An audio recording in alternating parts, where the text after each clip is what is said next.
The schematics for this structure. Hello, Guardian. Welcome.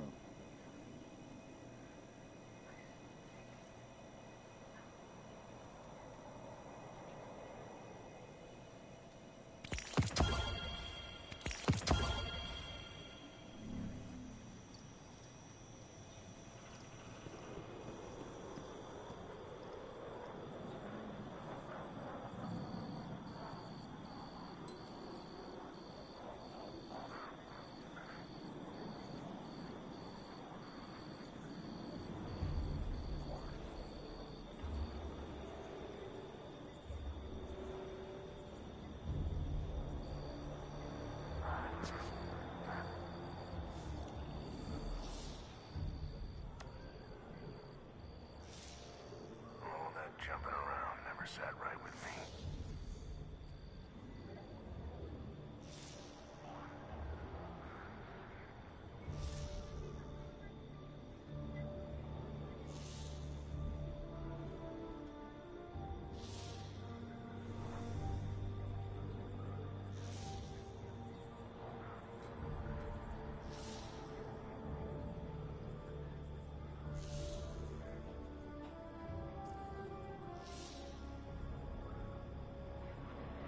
Are the archives finite? Can the data set ever truly be complete?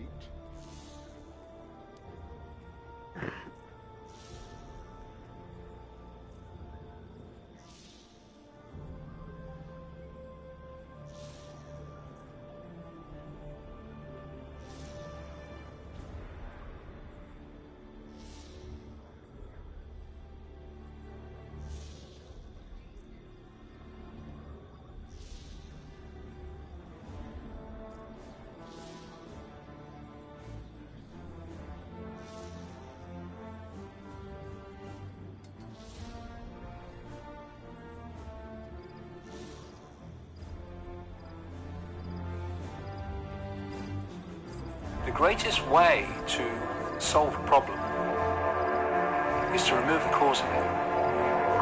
You either deal with facts and what people who should know say, or you don't. So this is the headline to start with, which will shock a lot of people, I'm sure.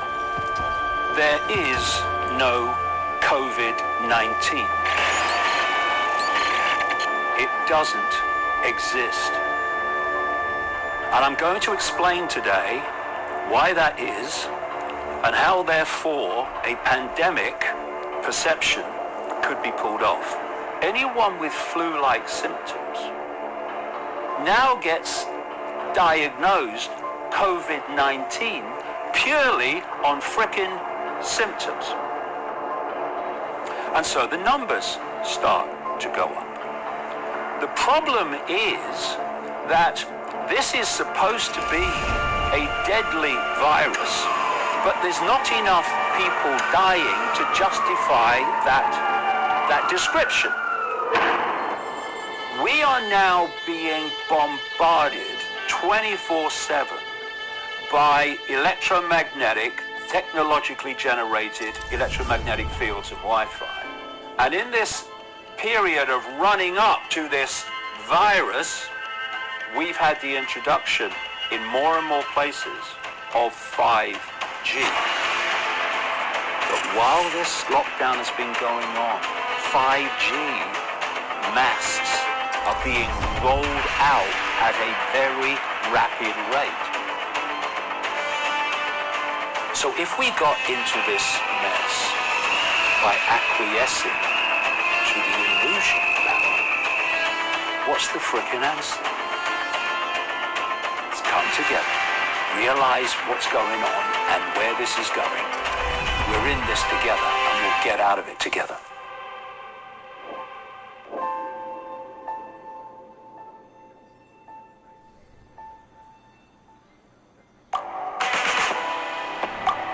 The world is changing. Inspiration is everywhere.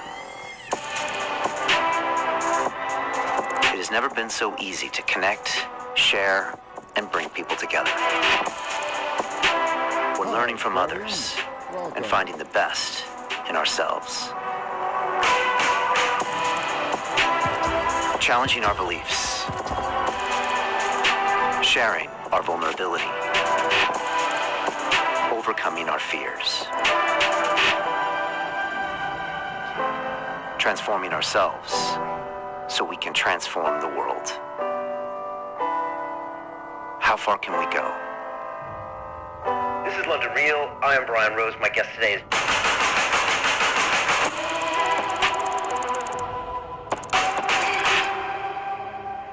This is London Real. I am Brian Rose. My guest today is David Icke, the English writer and public speaker known since the 1990s as a professional conspiracy researcher, calling yourself a full-time investigator into who and what is really controlling the world. You are the author of 21 books and 10 DVDs and have lectured in over 25 countries, speaking live for up to 10 hours to huge audiences, filling stadiums like Wembley Arena. You are here for the second occasion today to talk about the COVID-19 pandemic and global lockdown, the looming economic recession, the impact of 5G technology, and the violations of our rights and freedoms of speech. David, welcome back to London Real. Thank you, Brian. It's been 19 days since you last came on the show. Since then, we are told that millions of people have been infected worldwide with this disease, with deaths now approaching 100,000. Nearly 3 billion people are locked down in their homes, markets are off 30%, and a global recession is pending. Our last conversation went, quite frankly, viral, David. Over 7 million views that I can count, the most comments of any episode in London Real history, which tells me one thing, that people want to hear your opinion, and people want to hear the truth. David, as you know, I don't agree with everything you say, but I will defend to the death your right to say it. And at a time in this country when the regulator Ofcom is banning media outlets from talking about the quote-unquote 5G coronavirus conspiracy theories, I get very concerned. A lot of people told me not to do this interview today again, but in America, where I'm from, the First Amendment of the Constitution is the right to free speech and freedom of the press. And that right is being violated right now as we speak. George Orwell, in his famous book, 1984, said, "In times of universal deceit, telling the truth is a revolutionary act." And David, that's what we're going to do today. Honestly, I didn't even know if we'd make it to this moment. I thought we might be shut down today. Where do we start? Is there a virus? Since we last spoke, Brian, I've spent every waking moment, which has been most of every 24 hours, devouring information from virologists, specialists, doctors all around the world, in America, in Germany, in Austria, Italy, who would never be allowed to get near the BBC or CNN because they are demolishing the official story of this hoax. And if people go to davidicke.com when this interview is over, I put a special posting of a series of videos. It says for viewers to London Real. A series of videos by these doctors and others who in their various ways support all the elements of what I'm going to say today. So this is not me pulling it out the ether. There's no point in that. What's the point? You either deal with facts and what people who should know say, or you don't. So this is the headline to start with, which will shock a lot of people, I'm sure. There is no COVID-19. It doesn't exist. And I'm going to explain today why that is and how, therefore, a pandemic... Well, to start off, real virologists are claiming all it is an exosome. And when you look up what an exosome is, you're going to sit there, your jaw dropping and holding. Fuck, Simon said, I obeyed. Perception could be pulled off.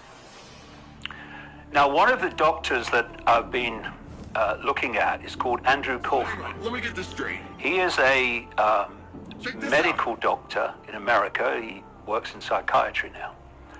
And he, like a lot of these doctors you'll never see on the BBC, started looking at the sequence of events that's led us to where we are now. And this is how it went. Done and done. People started getting ill for whatever reason in China. And the Chinese authorities took genetic material from the fluid in the lungs of people who got ill. Only a few, a very small number. And they found what we would call genetic material. It wasn't an isolated virus. It was genetic material which can be there from a long list of causes, including lung cancer, by the way. And they decided that what was causing the illness was a virus, which has got the name COVID-19. But at no time did they isolate that so-called virus from the rest of the genetic material, much of which will be found in the bodies of most people. So they start out, before they started testing, diagnosing people in China from symptoms. And you will have heard this constantly recurring theme about coronavirus or COVID-19, because there's lots of coronaviruses, COVID-19 symptoms. And you'll hear this recurring line, flu-like symptoms. Now, these flu-like symptoms can be caused by a great range of different causes. But they decided on symptoms, which could come from many different causes, that those symptoms were now COVID-19. So you had flu-like symptoms, COVID-19. COVID-19. And so the numbers got bigger and bigger.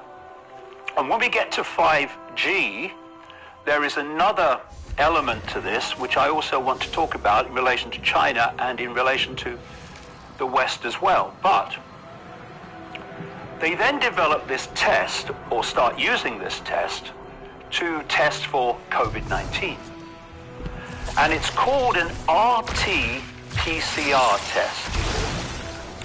And, wait for it, it doesn't test for COVID-19. It tests for the genetic material, which has loads of different content caused by many, many, many different possible causes. And if you test positive for the genetic material, not COVID-19, you are diagnosed to have COVID-19, and if you die, to have died from it. Now let's look at this RT-PCR test. It was developed, invented by a guy called Carey Mullis, a biochemist in America, in 1984. And it's used to try to diagnose many things. The same test has been used to try to diagnose lung cancer. The same test of genetic material that they are saying, you test positive, you've got COVID-19. Now, what did this Carey Mullis say, the inventor of the test? Oh, must get more people tested for COVID-19. The inventor of the test, what did he say? This test should not be used to diagnose infectious disease. The inventor of it said that. What are they doing to tell us who has and has not got this so-called COVID-19? The test that he says shouldn't be used for that very thing. So you test for this genetic material and you've got COVID-19. But there's another part of this. What this test does is it amplifies the material. In other words, it makes it larger, keep it simple. And as it gets larger in the cycles of amplification, what you say is causing the disease gets bigger and you can see it more, or say you can. I'm going to come to that in a second. But all the other content of the genetic material also gets amplified. And loads of this genetic material is already in the body of virtually everybody. And this is how the test works. You can fix the figures so easy like this. You do, say, 30, 35 cycles of amplification. You're going to bring into the test positive a series of things within that genetic material that become there to be seen at that level. So you're going to get some positives, which you're going to call COVID-19, but you're going to get some negatives because you haven't brought all that material into the testing process. But you amplify the genetic material, say, I don't know, 60 times. You have brought so much of the content of the genetic material to be entering the test process that at that level of amplification, virtually everybody will test positive, because all the genetic material that's in most people's body will now be testing positive in the test through this greater amplification. This means that the number of cycles of amplification you use, say in different countries, dictates how many positive tests you get. And therefore, all you've got to do is increase the amplification. You're going to get more and more positives, and you're going to call them COVID-19. And amplification is how sensitive that test is. Imagine you've got something the size of a pin, symbolically, pinhead. You can't really understand it because it's so small. You amplify it, and it becomes much greater, and you can now start looking at different elements of it. And that's what the test does, it amplifies that. It amplifies amplification. And another thing is that in 1890, a guy called Robert Koch, who was a bacteriologist and physician, he developed something called the Koch postulate.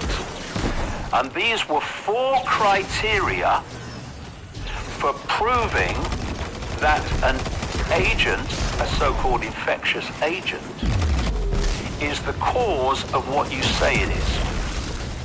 This includes everyone who is subject to this agent has the same symptoms. 2, that you have isolated this agent, call it a virus, bacteria, whatever. You've isolated it, so there's no other material, only that. So there's no contamination, there's no false positives in the way I've described. You are only isolating that. But when you take that and you, say, inject it into a living host, that host will get what you say that is causing. And when you got that host, you are able, number 4, to take that material you say is causing the illness, the infectious illness, out of the person, and again inject it into someone else, and they will get it. In terms of COVID-19, not one single one of those 4 Koch postulates, which have been used since 1890 by mainstream medicine the world over to prove that this is infecting and causing that, not one of them have been used and fulfilled. None of them. So Then we come to something else that Andrew Kaufman identified, which was a tremendous piece of observation and research. You can see it in his video on davidlight.com when this is over. What happens when a cell gets poisoned is it secretes something called exosomes. This is part of the natural, everyday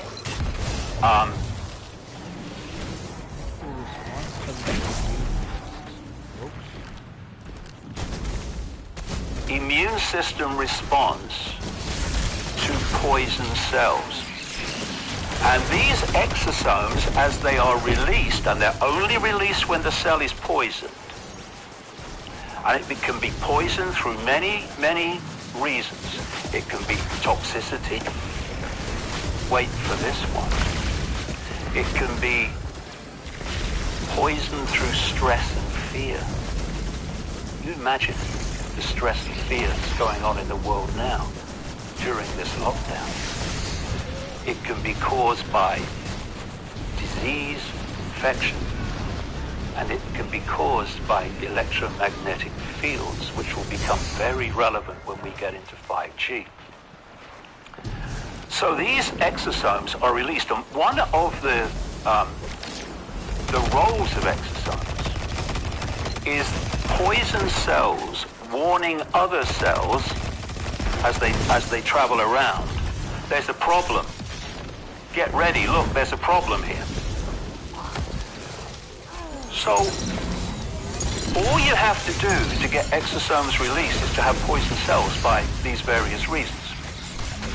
What Kaufman started looking at was under the microscope pictures of exosomes, what they look like. And then he looked at an under the microscope picture of what is claimed to be COVID-19. These two were exactly the same. He then starts looking at the genetic makeup of the exosome, which you will find in the lung fluid of people who have problems with the lungs, because the problems are generating the release of exosomes. And he looked at the genetic makeup claimed for COVID-19. They are exactly the same in every relevant way. An exosome and so-called COVID-19 even lock into the same cell receptors as each other. They are, as Kaufman has clearly shown, the same thing.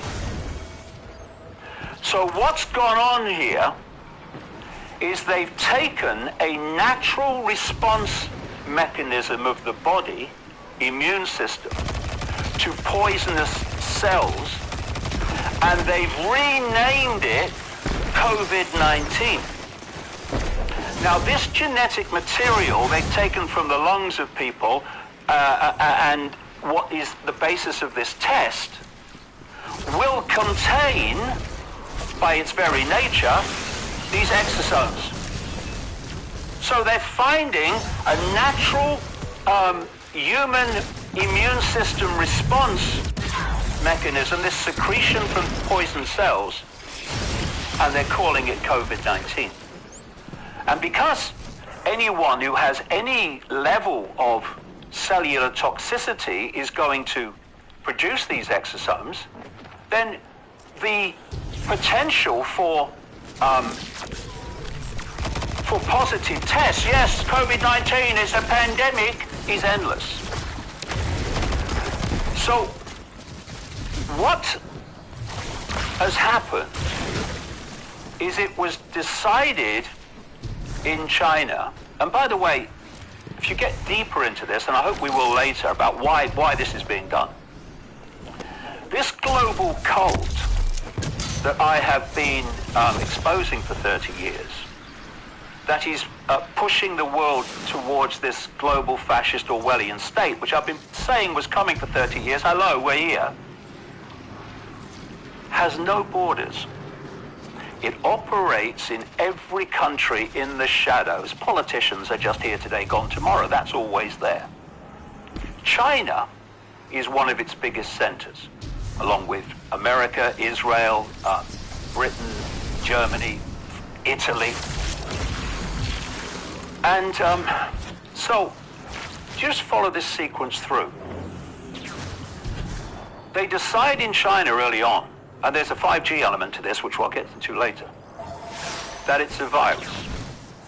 They don't isolate the virus. They test it, or they diagnose it, first of all, only on symptoms. Then they start testing, and they use this test, which is testing for genetic material, not COVID-19. And then it starts moving out into the West. And Western doctors, nurses, medical professionals, etc., are told this COVID-19 is moving out. World Health Organization, it's a pandemic. And we'll get into who owns the World Health Organization later. And these are the symptoms. So what do they start doing? Anyone with flu-like symptoms now gets diagnosed COVID-19 purely on frickin' symptoms. And so the numbers start to go up. The problem is that this is supposed to be a deadly virus, but there's not enough people dying to justify that that description. So this is what they start doing.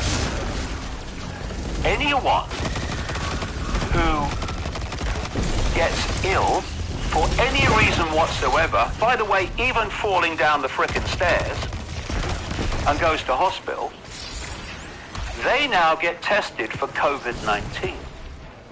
Now, because they're testing for genetic material, which is in lots of people's bodies, they get lots of positives. And although they're in hospital for late-stage cancer, for heart disease and heart failure, and for other caused flu-like symptoms, if they've tested positive for COVID-19, when they die, they are diagnosed as having died officially from COVID-19. This is why you are having more and more people, families, loved ones, saying, my family member, whatever, has been diagnosed as having died from COVID-19, and they didn't. They died from this, they died from that. They've had it for ages. Great example. For people around the world watching this, there was one time a famous comedian called Eddie Large in a comedy duo called Little and Large. And Eddie Large has had a heart problem for a while, it seems. And he goes into hospital with heart failure. While he's in hospital, he gets diagnosed with COVID-19, of course, they tested him. And when he died, the wording in the papers, in the media, was that Eddie Large died in hospital after testing positive for COVID-19. He died of a failing heart. But COVID-19 will be the diagnosis, and the numbers keep going up.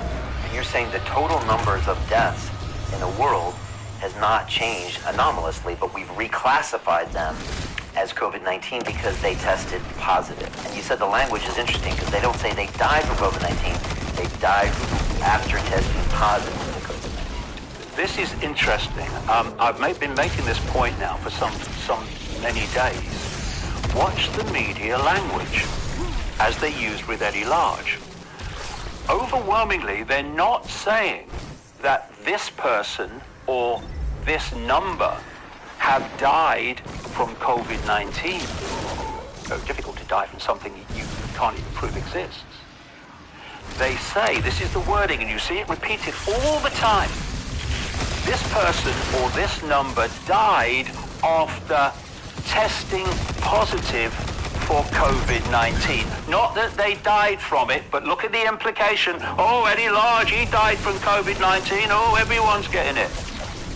And so you have control of the figures by the way you transfer symptoms from other causes to you've got COVID-19. You control the figures by the way you test, not for COVID-19, but for a genetic material. And you control the death figures by who you designate as died from COVID-19 when they've died from other things. You know, people are being designated to have died from COVID-19 who have late-stage cancer. And here's a figure for you, Brian. This is official figures from the Italian medical establishment, what we would call in Britain the National Health Service. 99% of people who have died from COVID-19 in Italy, 99% have had 1, 2, 3 or more other health problems for which they were in hospital or for which they were suffering. And so it's so easy to take people dying of other things and to then designate them COVID-19. This is not to say all the nurses and all the doctors are in on it. You only need a hierarchy to say this is what you have to do, and they do it. This is how it works. And you mentioned something very important. The last time I looked... And I'll tell you this. My first I showed one because read all they did, read word from word what the CDC and WHO told every doctor, every person in the medical field they had to do. And it got taken down and called lies. Sorry, but it wasn't lies. It was literally just a doctor reading the words that they were told that they had to obey that from their hierarchy, from the WHO. So, no, there's something wrong with it. There's something actually wrong with what they're saying. Booked. The death figures from all causes in Europe overall and in the United Kingdom had not risen compared with last year, etc., to the extent that even begins to encompass all the people we are told are dying from COVID-19. And the reason that is, but that could change for reasons I'll come to when we get to 5G. The reason that is vastly more people are not dying. They're being redesignated to have died from COVID-19 when they've died from other things. Now, let's look at Lombardy, which is the center of the Italian outbreak, which has been such a focus of attention, and the rest of Europe and the Western world has been frightened to death. Oh, we could be Italy next. Lombardy, which includes Milan, is notorious globally for its toxic, polluted air, just as Wuhan is and China is. And therefore, vastly more people die every year in Lombardy, not least from lung problems, than do in the rest of Italy. The last figures I saw, just a small few hundred, under 100,000 people died in a year in Lombardy. The next second place Italian region, Lazio, was 57,000.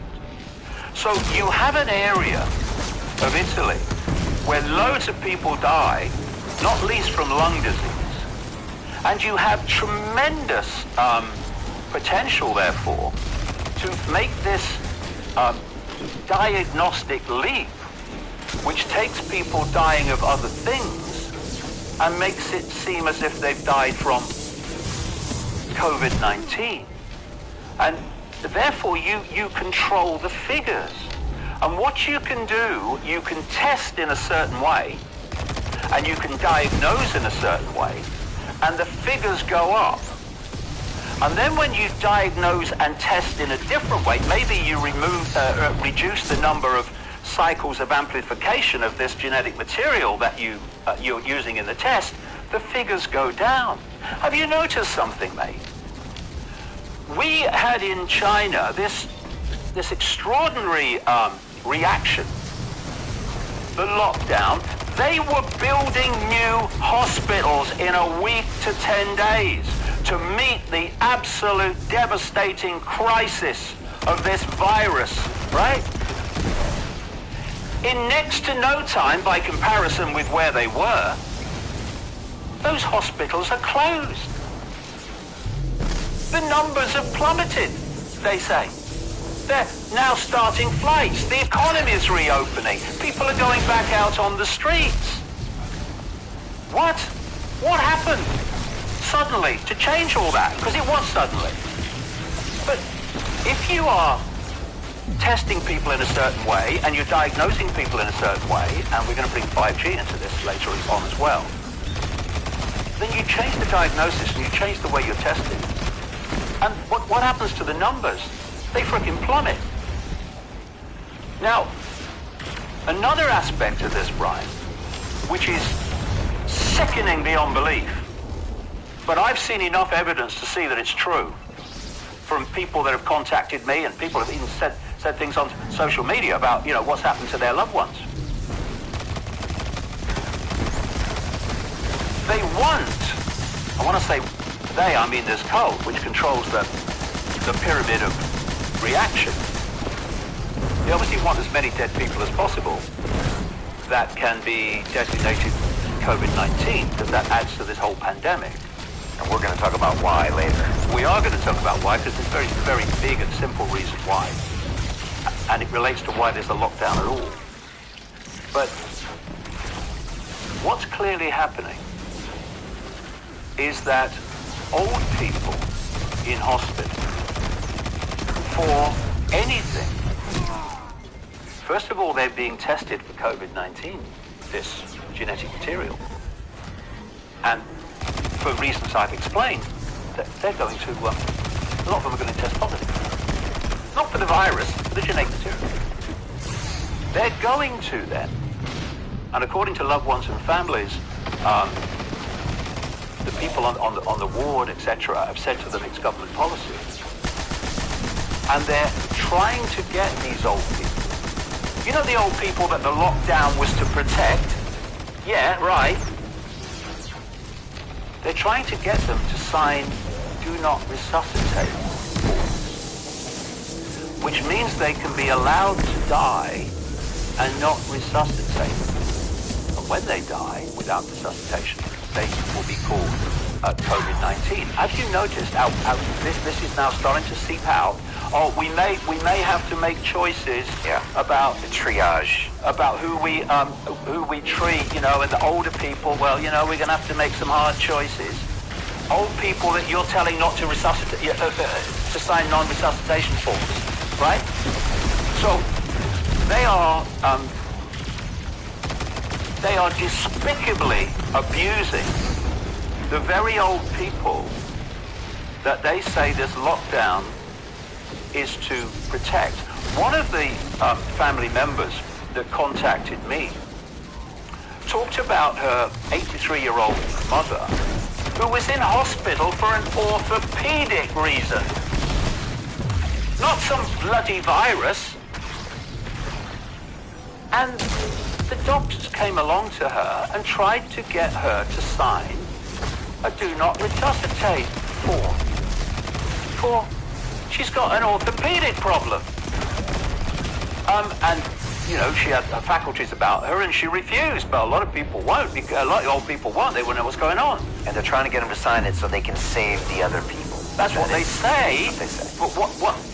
I mean, Orwellian language, Brian. You have to invert everything. They're getting them to sign it so that they can let them die. And everyone who dies is a COVID-19 because they've tested. This is the scam that's going on. And what it means is that they control the figures by the way that they test, by the way they diagnose, and the way they count them. And thus, the figures can be allowed to go up and up and up to justify further lockdown. And then when they think, as I said towards the end of our last interview a couple of weeks ago, when will it be over?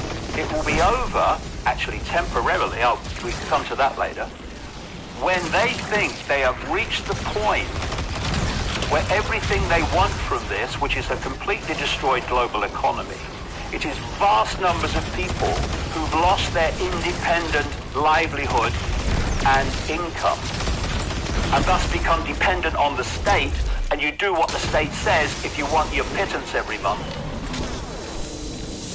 They will bring an end to this and bring the numbers down. Oh, we're past the curve. When they think it's gone far enough for them to have got everything they wanted from it. Look at China. Look at China. They did exactly the same. Oh, it's terrible, terrible. Oh, gone. How can it be gone in China? How can it be gone? Doesn't make any sense. No sense. Billion plus people. No sense. This is infectious in urban environments. They have them everywhere. No And people sense. say they're lying about those numbers. I had a doctor on this as the CIA has seen these funeral urns being bought, and those are going through the roof. Well, all you can say is that they're opening up China, they're opening up industry, people are going out on the street, and they're opening up air travel again.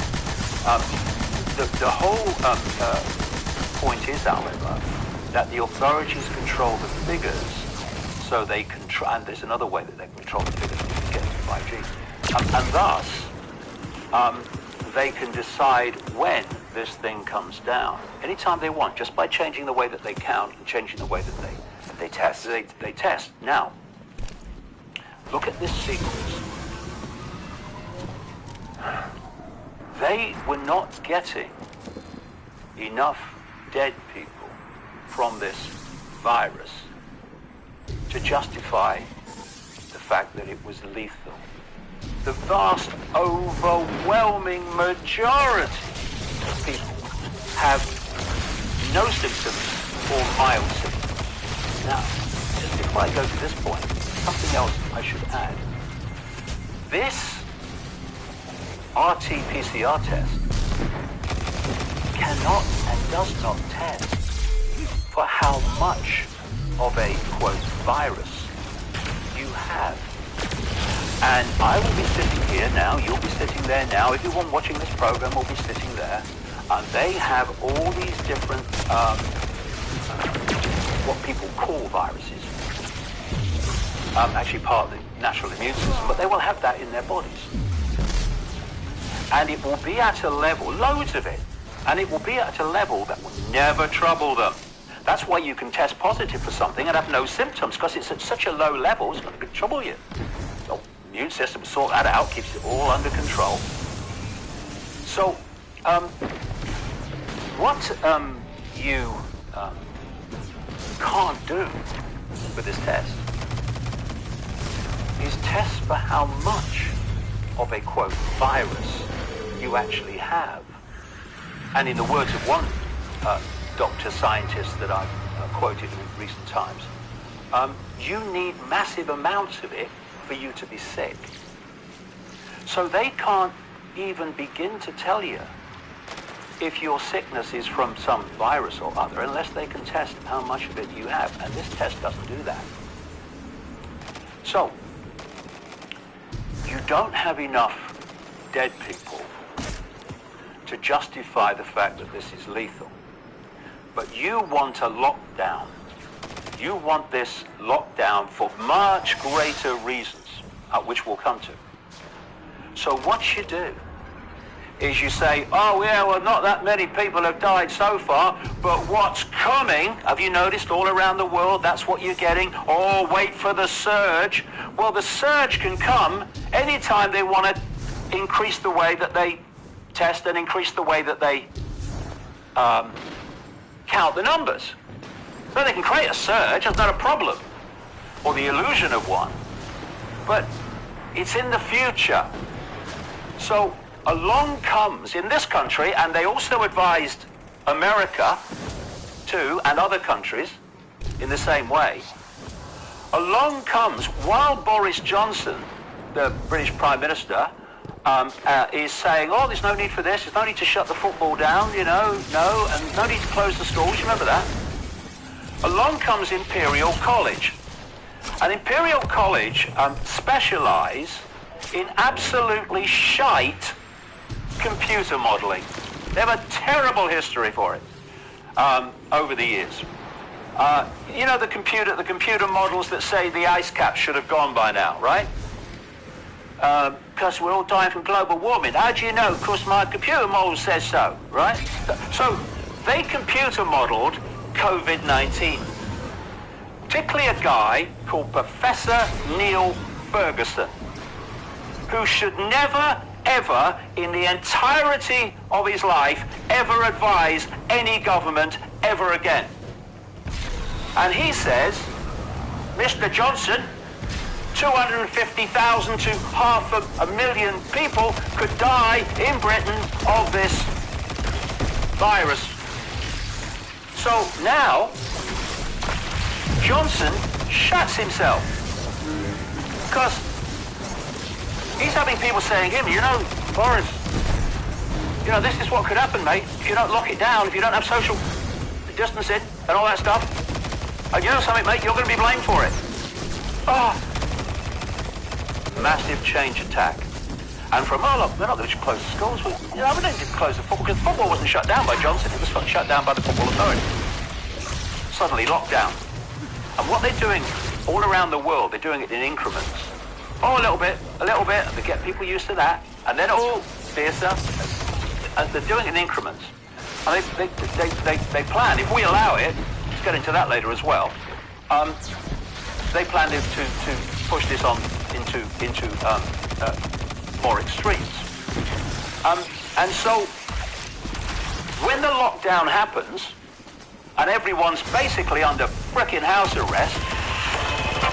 To continue watching the rest of the episode for free, visit our website londonreal.tv or click the link in the description below.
Vex incursions.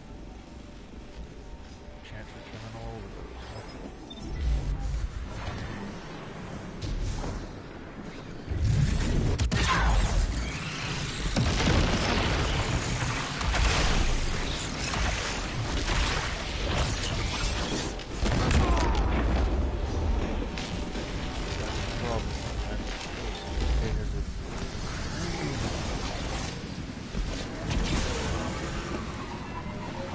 If you have other people in your group up, finish this as one.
jaw, get the cranium, move its shield.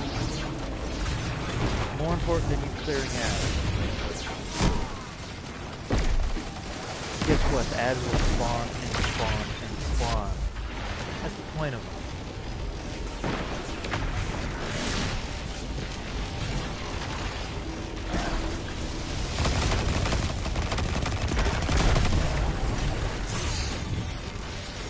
It would be a heck of a lot easier too, dude, if you stopped killing them right beside the targets. Because all they have to do is one stomp and we both die. You can have max resilience and one stomp will still kill you.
picking up a major radiation spike nearby, Guardian.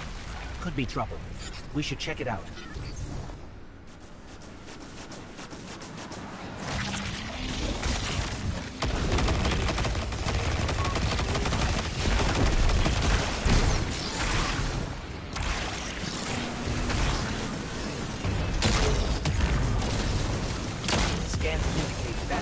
Rig is siphoning off nanite solution from the city grid. That stuff's the lifeblood of the city!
For 30 years, I've been warning people in my books and in every other way I can that this world is controlled by a cult. It's a cult that has no borders. It operates in all the, at least major countries, and in fact, all the countries in the end, and particular in those countries that dictate the direction of the world. So the cult will be at the core of the system in China. It will be at the core of the system in America, etc., etc., etc. And so what have I said in this 30 years that this cult wants? I've said, and I've said it in the chats we've had before, it wants to create a beyond Orwellian global state in which a tiny few people dictate to everyone else. I've referred to this as the Hunger Games society. And you can picture the structure very clearly. Picture a pyramid. At the top of the pyramid, you've got a tiny few enormously wealthy people that actually are connected to this cult. We now have a name for them. We call them the 1%. At the bottom of this pyramid in the Hunger Games society is basically the rest of humanity that is dependent upon the 1%. And in between the two is a vicious, merciless police military state to impose the will of the 1% on the population and to prevent the population challenging the 1%. And this Hunger Games society is not classic fascism, it's not classic communism, although the outcome in terms of tyranny is the same. It is a technocracy. A technocracy is defined as a society that is controlled by bureaucrats, experts, scientists, engineers, technocrats. And the ability of that situation to happen is through smart technology and AI. The idea is that everything will be connected to AI. This is what the Internet of Things is all about. And if you listen to the crazies in Silicon Valley, they're telling you that in the period around 2030, a year that keeps coming up from all directions, we will have a situation where the human brain will start to be connected to AI. And thus, whoever controls AI will be connecting and driving the perceptions of humanity. And that can be done from a central point through this smart grid, global smart grid. So that's the structure that they want. They also want a society completely cashless, where everything is digital money, a single one world currency, which will be run through this smart grid. Now, in the same 30 years, I've been saying there are two major techniques that are being used to bring about that situation. One, I've called since the 1990s problem, reaction, solution, where you covertly create a problem, you use the unquestioning, pathetic mainstream media to tell the public the version of the problem you want them to believe. And you're looking at stage two, the reaction, for fear, that's the currency of control, outrage, whatever the problem is, and either a demand from the public that something must be done, or at least an acceptance from the public that things need to change because of the problem. And at that point, those who created the problem got that reaction openly in changes in society, offer the solutions to the problems they have themselves covertly created. And those changes, step by step, take us further and further to that Hunger Games society. There's another version, which I call no problem reaction solution, where you don't need a real problem, you just need the perception of one, weapons of mass destruction in Iraq, and you still have the ability to provide your society-changing solution. The stablemate of problem-reaction solution is what I call the totalitarian tiptoe, where you start at A and you know you're going to Z, but you know if you go in too big a leap, people will look up from the game show and the latest Simon Cowell and say, what's going on, because the change is so great. So you do it in as big a steps as you can towards your outcome, but not so fast or big that you alert too many people to the fact that it's a pattern. What you want people to believe is everything is random. And I have this other phrase which relates to all this: know the outcome and you'll see the journey. If you don't know where this world is being taken by this cult, then everything seems random. Coronavirus, random.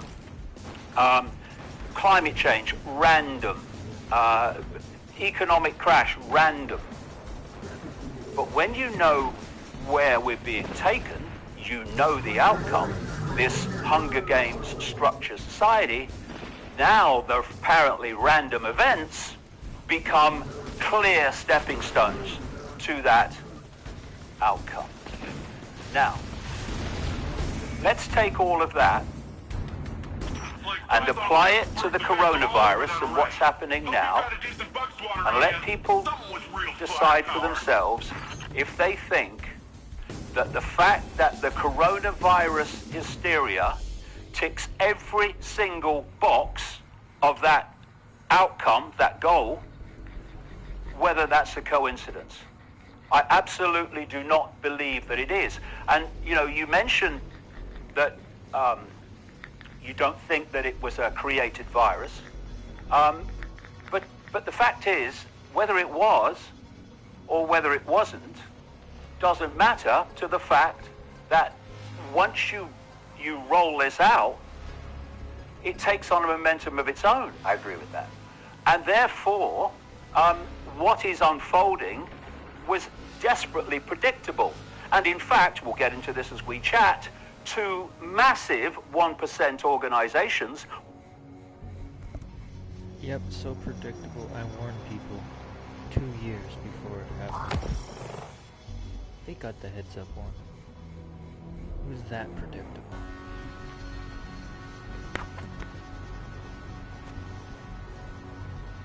One, in fact, 6 weeks before this virus came to light in China, were playing out scenarios and simulations based on exactly this scenario that's unfolding now. And what they said would happen is exactly what is happening, down to the fine detail. Yep, and anyone that looks up what was Event 201, it's oddly creepy how precisely accurate everything is happening right now was done in a war game aspect. Now ask yourself, could that be yet another coincidence? And how many coincidences do you need to see before you realize it's planned? That was the hope they wanted and hoped for. So Jim Rickards has just recorded a video that's not available to anyone in the public, and he's going to be talking about how this upcoming recession is going to be fast, it's going to be bloody, it's going to be nasty, but at the same time, he's going to show you how you can position yourself to profit from all of this chaos. Now, we've made this video only available to our viewers. Go to London.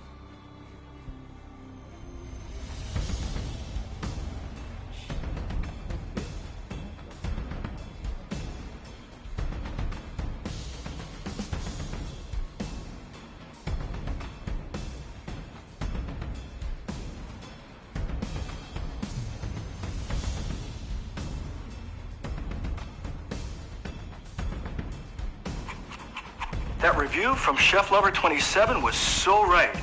You're buying a knife, but what you're paying... Tools like you. Become a supporting member and access our growing library of membership courses and videos. Learn more at academyofideas.com/members. Anxiously, we look around for collective measures. thereby reinforcing the very mass-mindedness we want to fight against. There's only one remedy for the leveling effect of all collective measures, and this is to emphasize and increase the value of the individual. We live in an age where two visions of the world are colliding.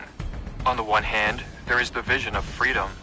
In this vision, we have the autonomy to shape our own life and to live in accordance with our own goals. Where the vision of freedom reigns, the rule of law is not an arbitrary expression of state power, but is shaped around the ideal that we may live as we wish, so long as we do not aggress against the person or property of another. Freedom is the right to live as we wish, said Epictetus, nothing else. The vision of freedom is clashing with what the American economist Thomas Sowell has termed the vision of the anointed. In this vision, the global population is to be divided into two classes, the rulers and the ruled. The rulers consist of politicians, high-level bureaucrats, crony capitalists, select members of the scientific community and the mainstream media. These individuals conceive of themselves, in the words of Sowell, as an anointed elite, a people with a mission to lead others in one way or another toward what they conceive as better lives. The ruled, in this vision, are not to be granted the autonomy to control their own lives, but are to be watched, inspected, spied upon, directed, law-ridden, regulated, penned up, indoctrinated, preached at, checked, appraised, seized, censored, and commanded in every realm of life, so that the anointed class can attempt to actualize their idea of a brave new world. This video is written for those who still value freedom and who do not wish to be pawns in the dark, twisted fantasy of a power-hungry ruling class. Relying on the insights of Carl Jung, we are going to explore how positive social change in the direction of a freer world can be effectuated by individuals striving for what Jung called the achievement of personality. For as Jung notes, when a world is hurtling toward authoritarian or totalitarian rule, such problems are never solved by legislation or by tricks. They are solved only by a general change of attitude. And the change does not begin with propaganda and mass meetings or with violence. It begins with a change in individuals. It will continue as a transformation of their personal likes and dislikes, of their outlook on life and of their values. And only the accumulation of these individual changes will produce a collective solution. This solution can ring hollow and feel disheartening.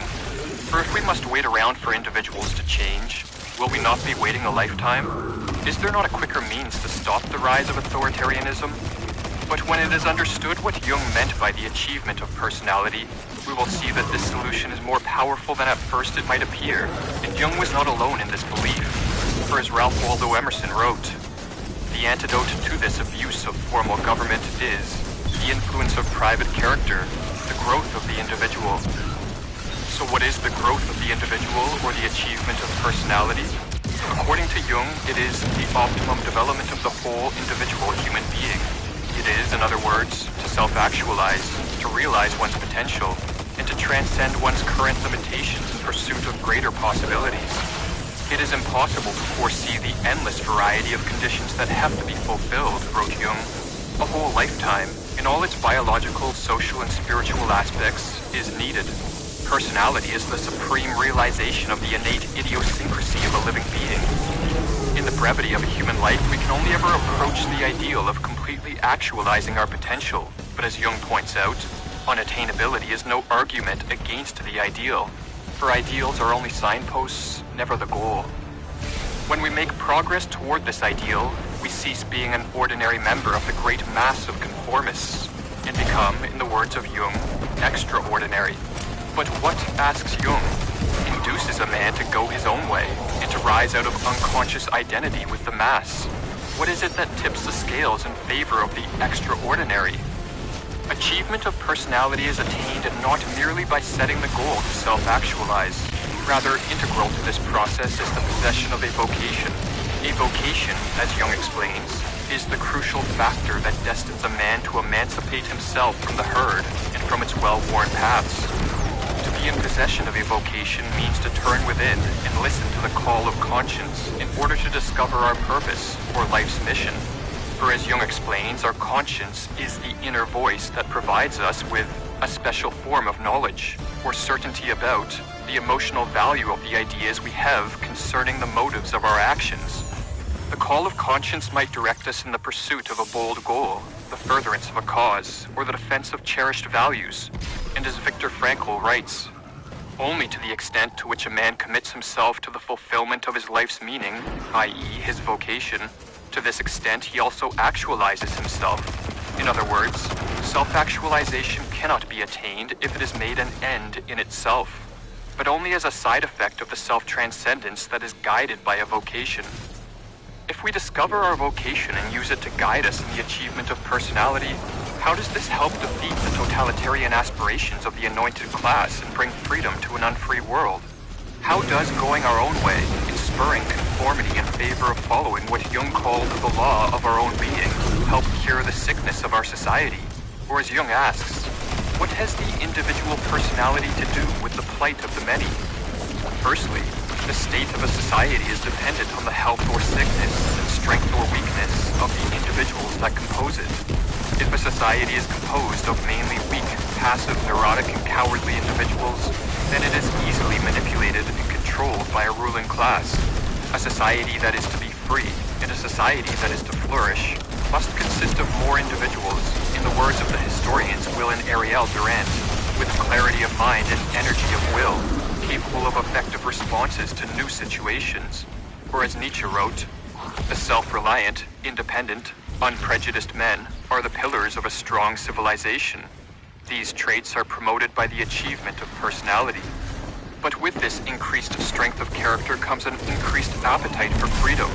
For it is weak individuals with a little going in life who desire paternalistic or authoritarian government, and as Jung wrote, it is perhaps a humiliating sign of spiritual immaturity that modern man needs and wants a large measure of authority. Those in possession of a vocation quickly discover that they are far better equipped to be the masters of their destinies than is any bureaucrat or politician. In addition to creating the type of individuals needed for a flourishing society, the achievement of personality can also spark an organic movement in defense of freedom. To understand how this occurs, we will contrast how the call of conscience differs at times when freedom reigns versus times when a society is flirting with authoritarian or full-blown totalitarian rule. In a free society, the call of conscience will direct people down many different paths. Some will be called to vocations in the arts, sciences, philosophy, or politics. Others will build businesses. Some will gravitate in the direction of sports, entertainment, or adventure, while still others will adopt more personal vocations such as creating a strong family. This great variety of vocational pursuits increases the number of things tried, and so helps a culture develop and a civilization advance. But when freedom recedes and with it life's opportunities, the call of conscience can act as a harmonizing force, directing people toward vocations that defend freedom. For we are not suited to live in the sickness of total government control, and so feel naturally averse to its emergence. So long as we have not been stripped of our desire to live, we instinctively will seek ways to escape from this pathological form of rule. At first, it is only an intrepid few who recognize the gravity of the situation, and so are called to vocations that defend freedom. These individuals, in the words of Jung, are called awake by the summons of the voice of conscience, whereupon they are at once set apart from the others, feeling themselves confronted with a problem about which the others know nothing. As the distorted nature of the vision of the anointed becomes more obvious, the call of conscience directing people toward vocations that can help freedom prevail reaches a louder pitch. Deep down, below the surface of the average man's conscience, writes Jung, he hears a voice whispering, "There is something not right." This call orients people around what Soren Kierkegaard called a third, or what amounts to the shared vocation of healing a sick world. In mutually committing ourselves to a shared vocation, transcending ourselves in dedication toward it, we help to realize it in ourselves and each other. We form a team devoted to a shared cause. The shared object of passion is the third in a relationship, the idea that strongly binds two or more individuals. An organic movement, composed of men and women who are bound together by the idea, or third, of freedom, is what is needed to counteract the forward march of the vision of the anointed. For only power can thwart power, and the vision of the anointed is backed by immense institutional and financial power. But the vision of freedom can be backed by an even greater power, the power of individuals possessed by a vocation and united in pursuit of a shared cause. For correcting the social ills of our day will not come from the top down. It will not be done by government. It will come from the choices that we make as individuals and the spontaneous orders that emerge as a result. If our conscience is telling us something is not right, and that we need to take action in defense of freedom, should we heed this call? What is the alternative? Wait around for a political savior to fix a thoroughly corrupt system? Obey and conform in the deluded belief that the anointed class has our best interests at heart? Do nothing but criticize others and lament over the state of the world? These alternatives are for the weak and the lazy. So much is at stake, writes Jung, and so much depends on the psychological constitution of modern man. Is he conscious of the path he is treading, and what the conclusions are that must be drawn from the present world situation and his own psychic situation? Does he realize what lies in store should this catastrophe ever befall him? Is he even capable of realizing that this would in fact be a catastrophe? And finally, does the individual know that he is the makeweight that tips the scales? Learn more about our membership, access transcripts, and the art we use in the videos by visiting academyofideas.com. 60 years old and peeing like a fire hose. Before going to bed tonight, Learn more about our membership, access transcripts, and the art we use in the videos by visiting academyofideas.com. The least of all things with a meaning is worth more in life than the greatest of things without it. We live in a world consumed by an endless series of crises. But of all the crises we face, the one that may be of the greatest concern is one that receives relatively little attention, and this is the crisis of meaning. In his essay, The Aims of Psychotherapy, Carl Jung called this the general neurosis of our times, and as he explains further, the lack of meaning in life is a soul sickness whose full extent and import our age has not yet begun to comprehend. This crisis reaches back several generations. In the late 19th century, the philosopher Friedrich Nietzsche observed that nihilism, or what he termed the radical repudiation of meaning, was on the rise in the West. Was this the result of the fall of the Christian worldview and the rise of a scientific, reductionist, and mechanistic worldview? Was the death of God the most momentous event of the modern era? Nietzsche, writes Walter Kaufmann, felt the agony, the suffering, and the misery of a godless world so intensely, at a time when others were yet blind to its tremendous consequence, that he was able to experience in advance, as it were, the fate of a coming generation. We are now experiencing the fate that Nietzsche prophesied, a fate where, in the words of Viktor Frankl, ever more people have the means to live, but no meaning to live for, a fate which is manifesting in a hatred of the existing society, the apocalyptic sense of an ending, and the need for some kind of worthy cause to give meaning to one's life. In this video, we are going to explore what meaning in life is, and why it is so important. We will then examine why the decline in religion may be the prime cause of this modern crisis of meaning, and a prime factor in the widespread occurrence of anxiety disorders, neuroses, and depression. Happiness, writes Ian McGilchrist, is about the present moment, independent of other moments, whereas meaning links events across time, thus integrating past, present, and future. Meaning in a human life is grounded in narrative.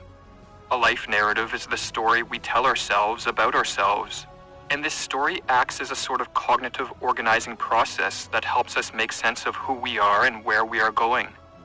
Our narrative gives rise to and sustains our sense of self, and just like a novel or movie, it is defined by a particular plot or theme. This theme can be coherent and life-affirming, or it can be disjointed, disempowering, incoherent, and so lacking in meaning. The less meaning our life has, the more we will suffer. And this is exemplified by the experience of many schizophrenics who struggle to view life through the coherence of a narrative. In Madness and Modernism, Louis Sass quotes a schizophrenic patient who said, "I feel as if I've lost the continuity linking the events in my past. Instead of a series of events linked by continuity, my past just seems like disconnected fragments." And as McGilchrist explains concerning this disturbing lack of a coherent life narrative, If your world disintegrates through a lack of narrative, you stop seeing anything in context, and it becomes puzzling, even frightening. Its sheer facticity then stands out, since it can no longer take its place in any world schema of other things and people that would give it meaning. While most people do not suffer the disintegrating effect of no life narrative, what many lack is a satisfying narrative that is rich in meaning. A narrative, in other words, that creates fulfillment and enables one to cope with the existential conditions of life. The great prevalence of anxiety disorders, depression, addictions, and psychotropic and illicit drug use is evidence which points to this dire lack of meaning, and as Jung notes, meaninglessness inhibits fullness of life and is therefore equivalent to illness. To make matters worse, while many people feel that their life is missing something, most do not realize that what is missing is meaning.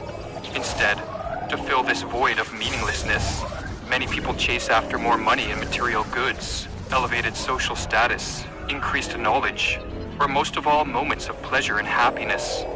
But none of these things are adequate replacements, for as McGilchrist explains, people who report being happy but have little or no sense of meaning in their lives have the same gene expression patterns as people who are enduring chronic adversity, such as loneliness, bereavement, or poverty. Given the importance of meaning, how can a life lacking it be infused with it? How, in other words, can we discover a more meaningful life narrative? While there are many practical steps to move us in this direction, from finding a life purpose, to cultivating interpersonal relationships, to confronting life's challenges, one of the most effective is to tap into the wisdom embedded in the mythos of the great religions. What is the use of a religion without a mythos, asks Jung, since religion means, if anything at all, precisely that function which links us back to the eternal myth. Mythos, or what is more commonly called myth or mythology, contains truths about the human predicament and the nature of the psyche that are expressed in narrative form. These narratives can be used to augment our own personal narrative with rich threads of meaning, as they provide insights for how to cope with elements of the human condition, be it freedom, loss, loneliness, sickness, old age, suffering, or death. In the modern day, many of us have relegated myth to the realm of fiction, believing that only reason, logic, and science, or what is called the domain of logos, can reveal to us the truths of the world. But as Jung writes, myth is not fiction. It consists of facts that are continually repeated and can be observed over and over again. Both logos and mythos are realms for discovering truth, but the truths they reveal are of a different nature. Science teaches us the neurological correlates behind the phenomenon of pain. Mythos teaches us how to meaningfully endure pain. Science teaches us how to cure a sickness. Mythos teaches us how to meaningfully cope with loss and death. Whereas Karen Armstrong explains, logos, or reason, is the pragmatic mode of thought that enables people to function effectively in the world. People have always needed logos to make an efficient weapon, organize their societies, or plan an expedition. Logos is continually on the lookout for new ways of controlling the environment, and is essential to the survival of our species. But logos has its limitations. Good at manipulating the world and making us powerful, it does not contribute to any broader understanding of the meaning of our lives. For that, people turn to mythos. We can gain exposure to the realm of mythos through great works of literature, be it those of Dostoevsky, Shakespeare, or Cervantes. But the great religions are the ultimate source of this wisdom. For the primary purpose of religion from time immemorial has been to help us cope with our existential predicament and to find meaning in life, even if this purpose has at times been corrupted by religion in its organized and institutional forms. Not only Christianity with its symbols of salvation, writes Jung, but all religions, including the primitive with their magical rituals, are forms of psychotherapy which treat and heal the suffering of the soul, and the suffering of the body caused by the soul. And in a speech given to a group of psychotherapists in the 1930s, he further explains, "It is not a play on words when I call religion a psychotherapeutic system. It is the most elaborate system, and there's a great practical truth behind it." As an example of how one can put the mythos of religion to use, Jung explores the symbolic notion of the imitation of Christ. Is not Jesus, he asks, a prototype of those who, trusting their inner experience, have gone their individual ways in defiance of the world? The imitation of Christ is the notion that Jesus' life should be used as a template for how to live. According to St. Augustine, emulating Christ was the fundamental purpose in the life of a good Christian. But as Jung explains, the traditional interpretation of the imitation of Christ, as counseling that we strive to live as Christ did, has this disadvantage. In the long run, we worship as a divine example a man who embodied the deepest meaning of life, and then, out of sheer imitation, we forget to make real our own deepest meaning, self-realization. Jung suggests that the imitation of Christ should be interpreted in a symbolic manner, as the call to go our own way and to strive to develop ourselves as fully as is humanly possible. For Jung saw Christ as an example of someone who actualized himself completely, and who was unafraid to follow his conscience, even if it ended in his persecution. Christ, in other words, was an example of a heroic personality. The imitation of Christ, explains Jung, might well be understood in a deeper sense. It could be taken as the duty to realize one's deepest conviction with the same courage and the same self-sacrifice shown by Jesus. The imitation of Christ is but one example in the deep well of practical wisdom embedded in the great religions. And to profit from this wisdom, we do not need to become a follower of an organized religion, nor must we pledge allegiance to any specific sect or creed. For as many organized religions are corrupted by power and degraded by politics, they can be barriers to accessing the authentic truths of religion. Fortunately, profiting from the truths of the great religions can be accomplished through a personal effort. Reading the texts, learning about the various rituals embedded in the mythology, and most importantly, putting into practice what we learn can give rise to a religious outlook on life. Or as Karen Armstrong explains, the only way to assess the value and truth of any myth is to act upon it. The myth of the hero, for example, which takes the same form in nearly all cultural traditions, showed us how to live more richly and intensely, how to cope with our mortality, and how creatively to endure the suffering that flesh is heir to. But if we failed to apply it to our situation, a myth would remain abstract and incredible. For the truths of religion to impact our life, we do not need to fully understand their meaning. For myths, like dreams, are encoded in symbolic form, and so they point in the direction of truths that are not fully comprehensible by the conscious intellect. But as Jung explains, we like to imagine that something which we do not understand does not help us in any way. But that is not always so. Myths have a direct effect on the unconscious, no matter whether it is understood or not. The fact that its repeated telling has not long since become obsolete can, I believe, be explained by its usefulness. In the modern world, many of us have completely severed our connection to the realm of mythos, and many of us view religion with derision and scorn. Some consider this as a sign of enlightenment and progress, but it may be a form of psychological regression. In a lecture delivered to Yale University in 1937 titled Psychology and Religion, Jung went as far as to call atheism the urban neurosis, and in his decades of practice treating hundreds of patients, he came to the conclusion that for some patients, the only means of fixing what ailed them was the birth of a religious attitude to life. Among those in the second half of life, he wrote, that is to say, over 35, there has not been one whose problem in the last resort was not that of finding a religious outlook on life. If we continue to spurn religion, we will not lose our need for meaning. We will merely look for meaning in other places.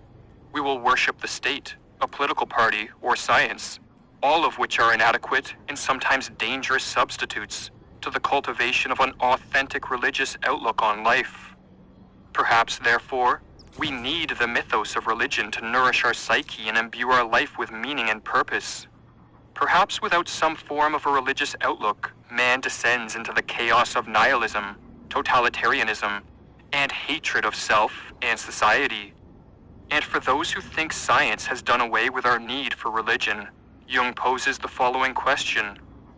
Can science be so sure that there is no such thing as a religious instinct? Become a supporting member and access 12 courses and over 64 total videos available only to members. Learn more at academyofideas.com/members.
The Shadow Legion must use this grab lift to move equipment and troops across the ship. It should take us deeper in.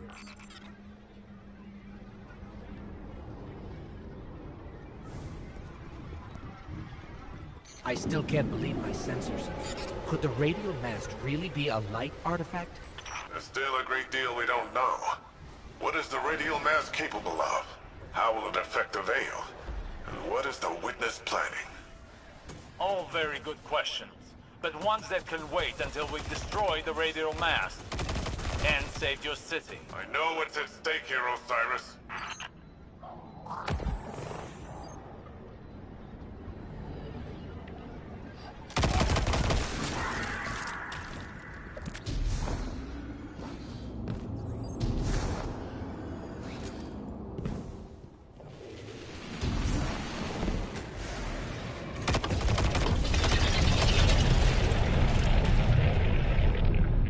Shadow Legion are ready for a siege already.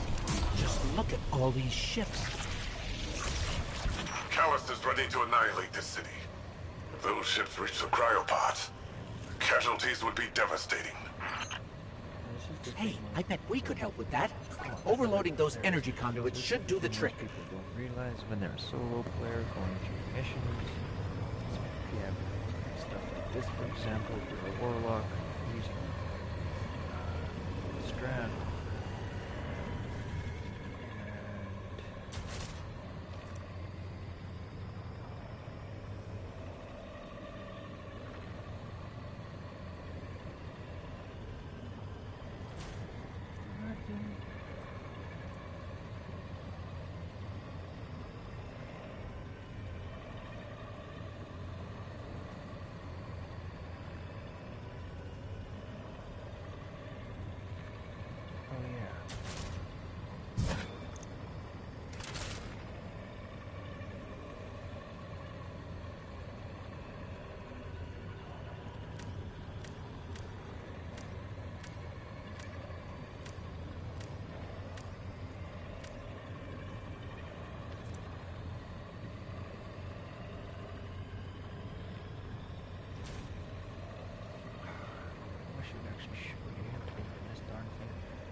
So with this, when you consume it, I instantly gain the 5 perched fragments.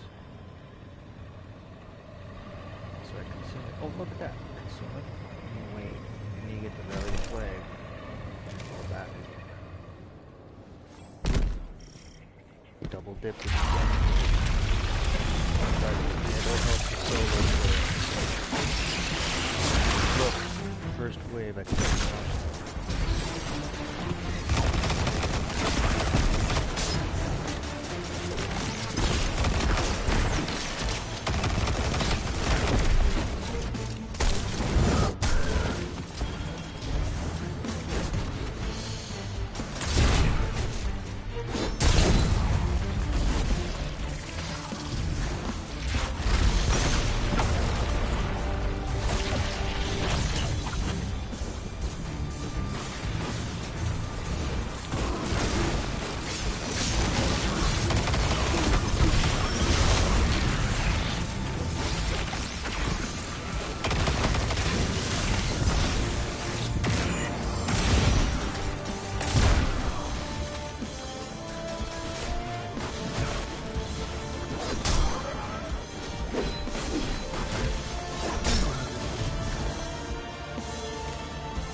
Are you handling extremely volatile energy? Again? There'll be a whole bunch of them. How often does this happen? Too For a often. warlock, you have no shred now.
Rohan, you've got fewer ships to worry about now. An improvised distraction. But an effective one. And the people of Neomuna will be safer. At least for now. Tormentor, up high.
And not only is that, that's a secondary feature of that a hold of you and almost kills you. At all. It's not just a one-hit, it's multiple.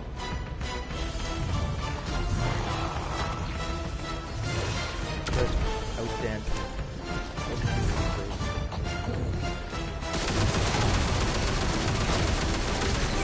Never looked good.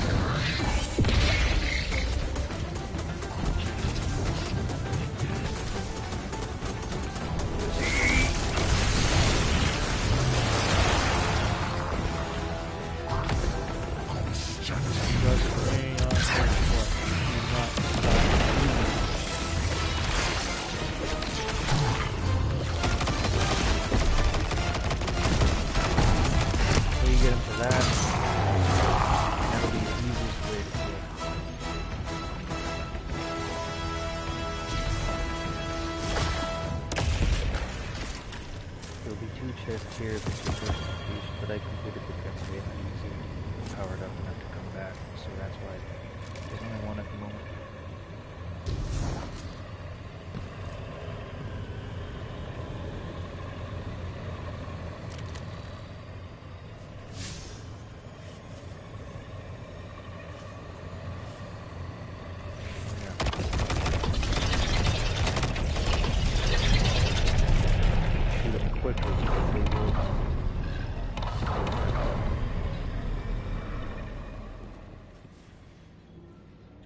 Now comes the funnest part. Are you at the radial mast yet?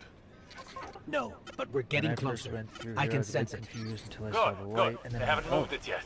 There's still some time. Focus on the path ahead of you, Guardian. You're almost there. Welcome to the zigzag. Follow the light cube. That's why certain spots are darker than others.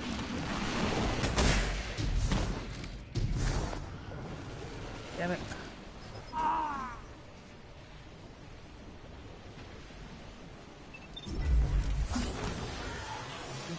Coffee, screw this, I don't want to.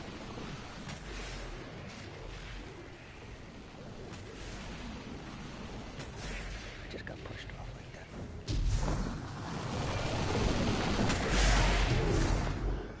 Momentum with my jump is too much for. So you can either go from right there to there, but just so I don't accidentally move into that, I go here and up.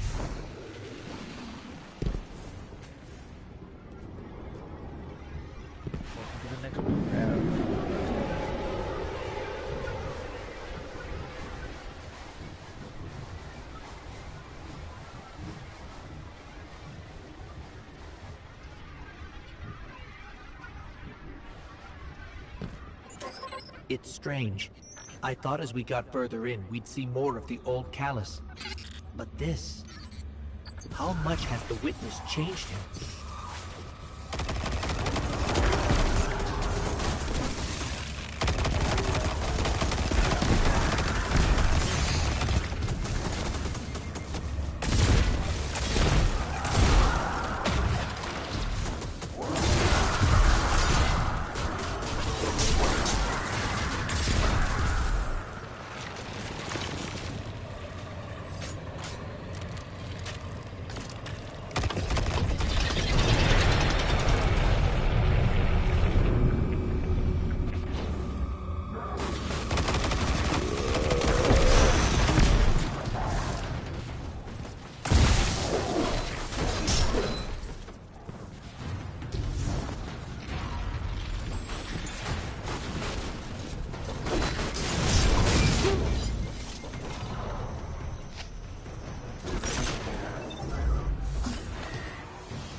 I don't want to waste my super.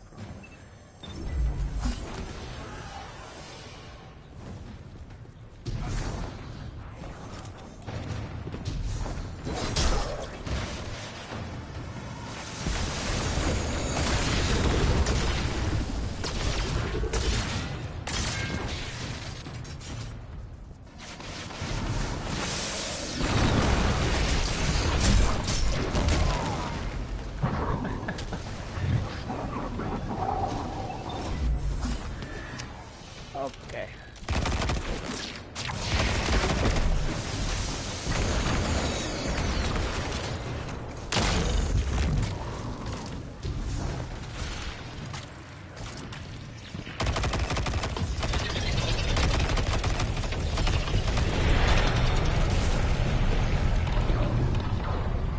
Osiris has been struggling, but I don't know what we can do to help.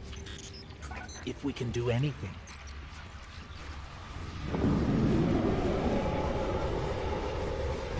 If my angles are right, this grav lift is a straight shot to the radial mast. We're almost there. You have overcome every obstacle so far, Guardian. Do not falter now.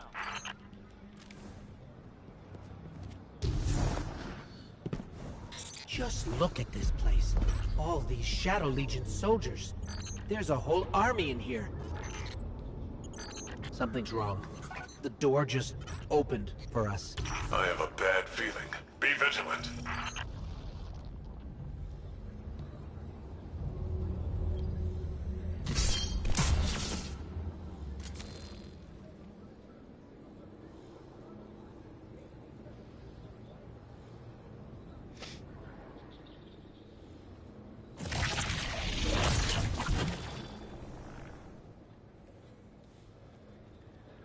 It's gonna get extremely rough in here.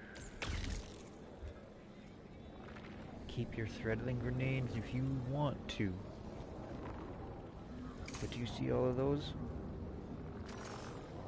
They're gonna be very handy. Very handy. And for that, I'm gonna need a grapple.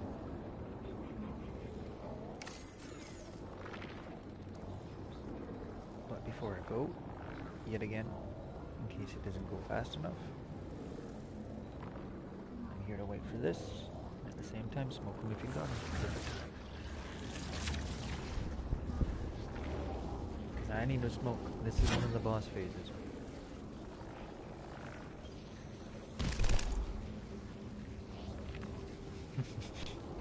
And oh boy, does it get to be an interesting boss phase.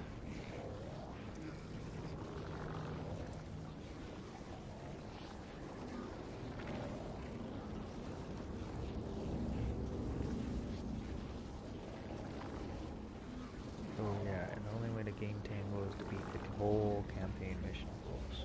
So throughout the campaign story, until you beat it, there's bits and pieces where you get empowered with Strand, but it fades away and you get what's called exhausted for a bit.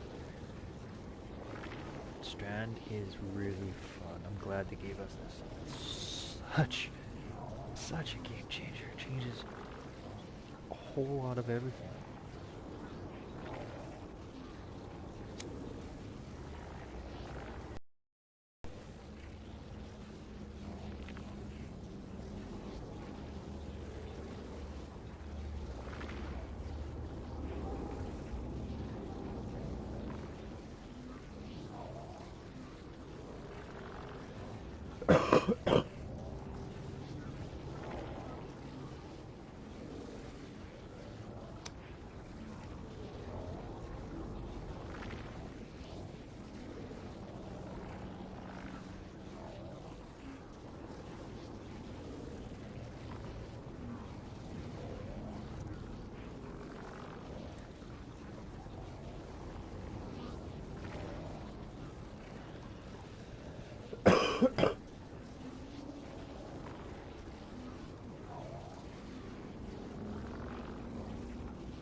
Excuse me.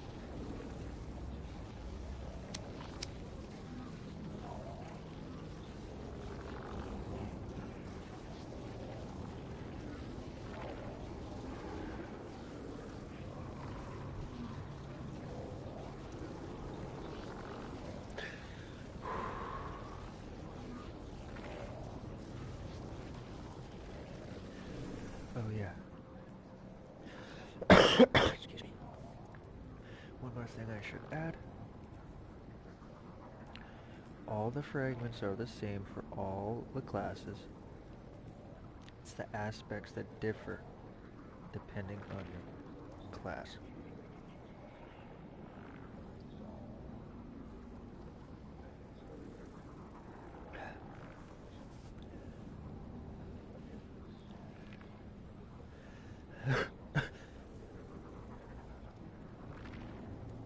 Now here's the cool thing with the Warlock. We have a couple ways excuse me, to suspend targets.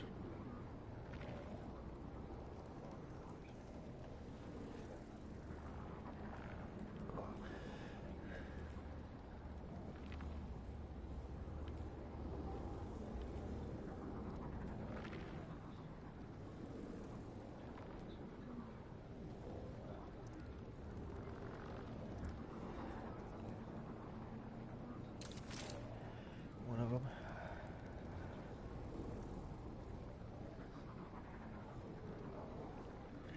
is this. That's why I have my strand weapons, so I can shoot my tangles, suspend targets. And this is why, once I had the upgrade thing, I put on my glaive again. So, because I found strand and void are a nice pairing. I like them anyway. And then this is also why I have strand. Rapid final blows with a strand weapon grant my weapon unraveling rounds.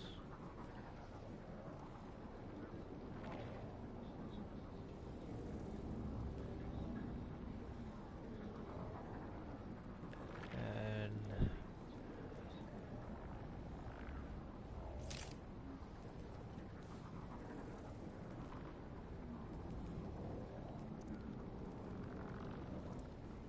this weapon's damage type becomes strand. Final blows with grenades from this weapon's secondary perk, so you get like 3 grenades marked, or even just 1, but 3 is the max. You get a kill with that grenade, and it makes a tangle. And you swap back to your main gun, destroy the tangle. See the effect? It's symmetry and flow, pairing stuff together that works together.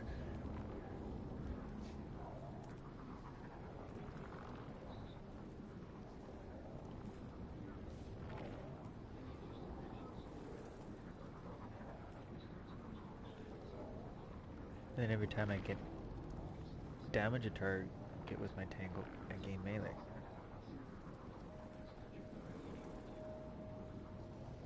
And every time I deal damage, I get my grenade, because a grenade is really slow, and this is how you counter that. You will want woven mail, but it's not so useful in PvP because everyone goes for the headshots, right? Well, this doesn't stop headshots, it gives you more resilience to body shots.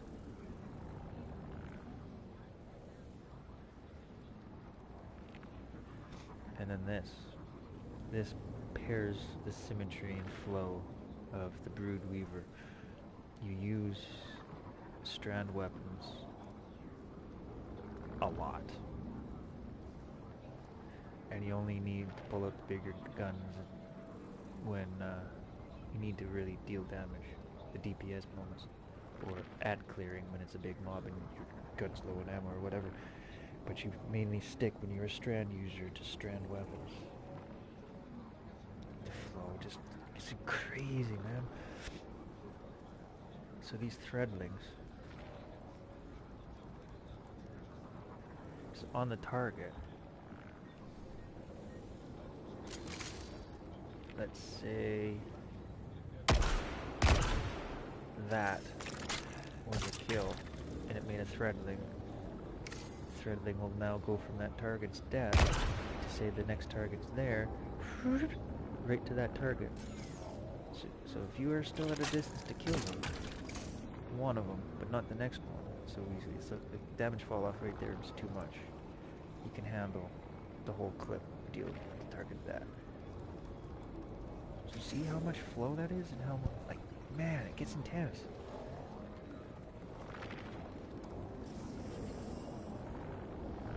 Almost there, sipping on a little coffee.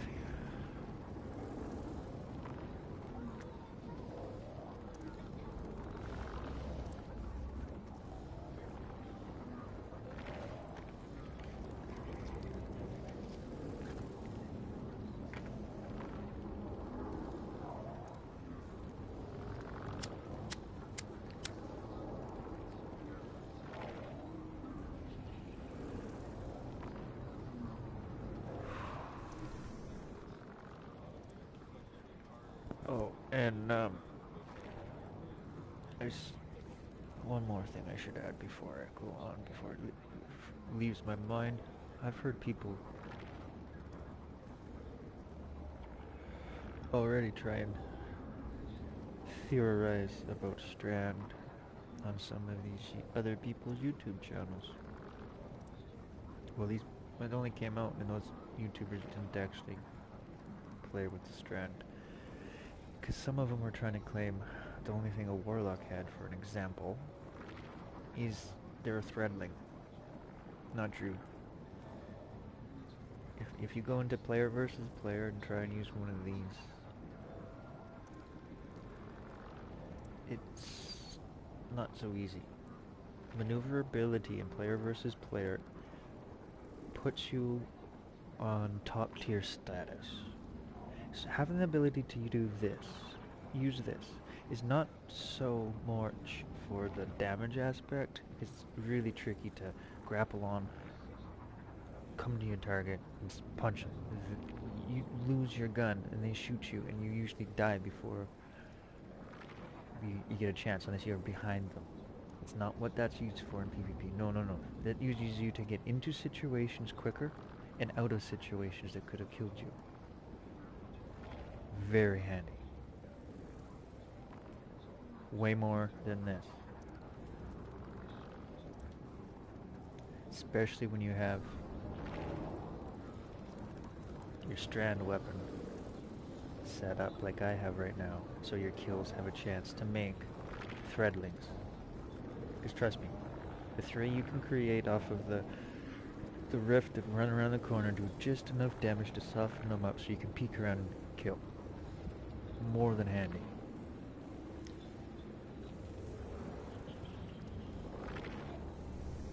Oh, and if you have them, and you don't have an exotic that is as handy as, let's say, these, use Claws of Amakara. Or use Transversal Steps. It'll help the flow so much more. Because with these, trust me, as soon as I got these on my Warlock, I never took them off until I got this and started tweaking, figuring out stuff, finding much things. Like I was using stasis, so it was so handy having 2 stasis melees. But with Strand and Claws of Amakara giving you 1 extra, you don't just have 3 melees anymore. No, you can have 4 melee perks now.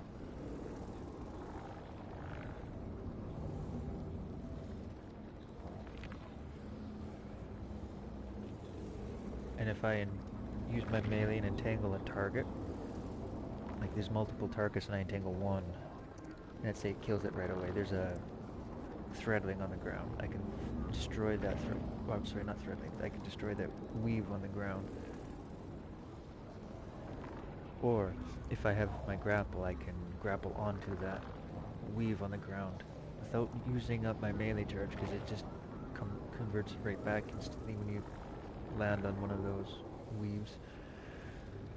They're technically the same as those, except those can't be picked up. So you can travel far distances. You can pick one of the green orbs up, throw it, and instantly grapple onto it and get the heck out of dodge if you see you're about to get overwhelmed and swarmed. Like, it adds so much. So much.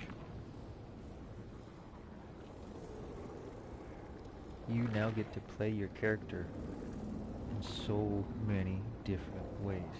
The Warlock is no longer just seen as either a damage per second or a healer class. Heck no. I could make my Warlock here, in PvP, dance around targets, as good or better sometimes than hunters used to be able to.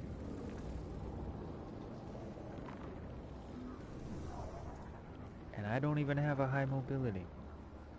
I never really focus on mobility. I focus on resilience, intellect, and recovery.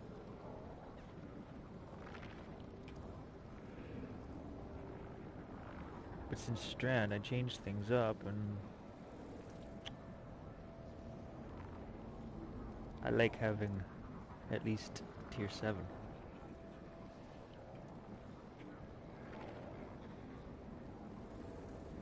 Because I used to be able to easily get up to 80, 90, or 100 on any of my subclasses. One of them I even was able to get up to 120.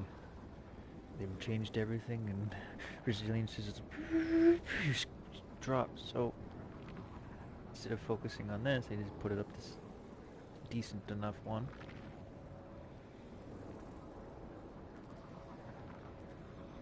Focused on my recovery. And this. Now to the game. That monument must be the radial mass. There's no mistaking it. That's light energy radiating from it. Oh no. At last you have arrived, Guardian. Welcome to this fine test of strength. Alas, this day I have no vision in store for you. Ignore Callus' bloviating. This is your chance. Destroy the radial mass. So you've come with this meager trick. It is the very least of the witness's gift. A mere glimpse of the power it bestows. There is so much more that could be yours if you joined us. Whet your appetite on one of my champions. A mere appetizer for the battle ahead. The radial mass is too well shielded. We can't even scratch it. But maybe we can overload those energy conduits.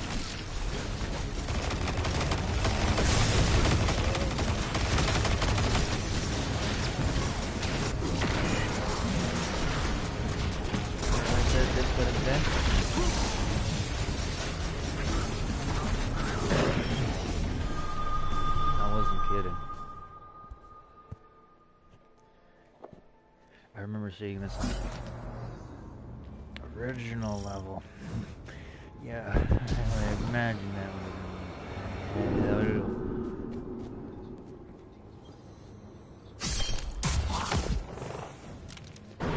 That monument must be the radial mass. There's no mistaking it. That's light energy radiating from it. Oh no. At last you have arrived, God. Welcome to this fine test of strength. Alas, this day I have no vision in store for you. Ignore Callus' bloviating. This is your chance. Destroy the radial mass. So you've come for this meager trick. It is the very least of the witness's gift. A mere glimpse of the power it can bestow. There is so much more that could be yours if you joined us.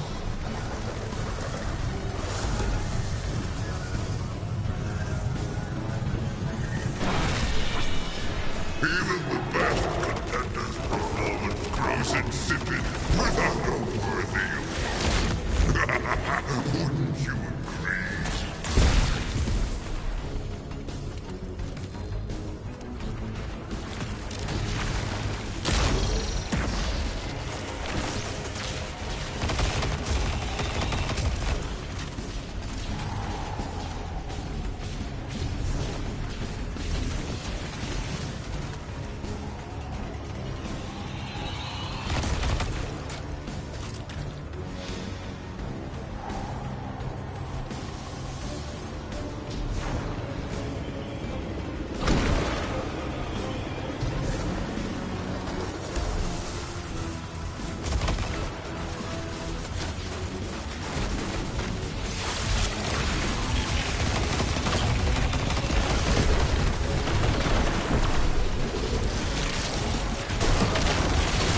well shielded.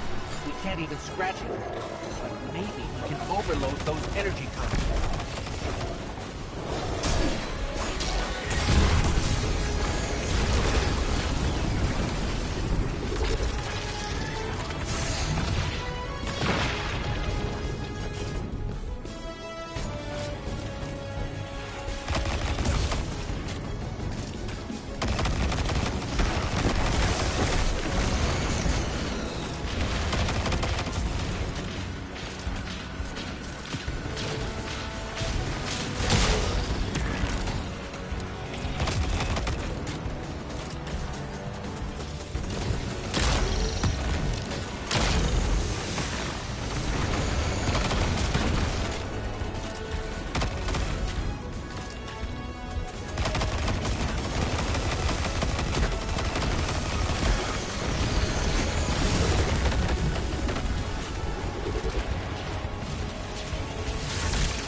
Fine. I don't want to, but I think I might have to.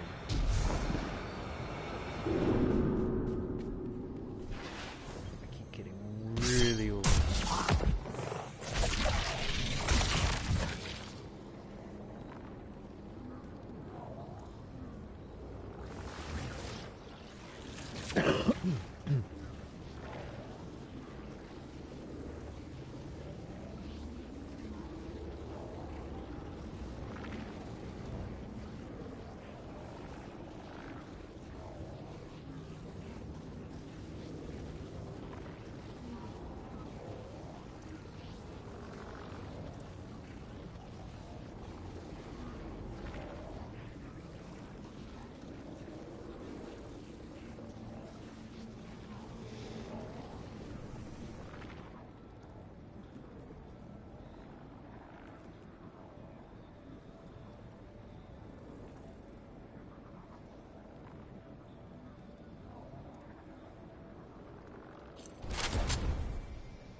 That monument must be the radial mass. There's no mistaking it. That's light energy radiating from it. Oh, no. At last you have arrived, God. Welcome to this fight, Captain's Train. Alas, this day I have no riches in store for you. Ignore Callus's bloviating. This is your chance. Destroy the radial mass. So you've come for this meager trick. It is the very beast a mere glimpse of the power it can bestow. Even the best contender's performance grows insipid without a worthy opponent. Wouldn't you agree?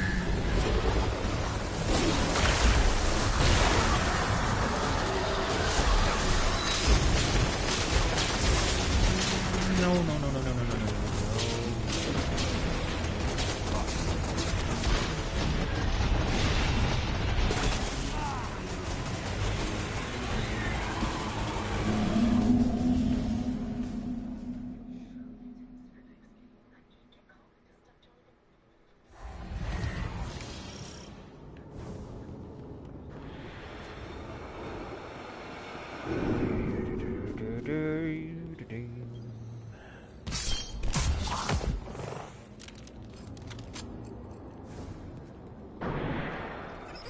monument must be the radial mass. There's no mistaking it. That's light energy radiating from it. Oh, no. At last you have arrived, God. Welcome to this fine test of strength. Alas, this day.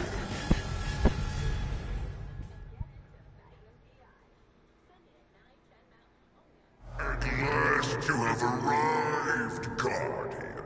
Welcome to this fine test of strength.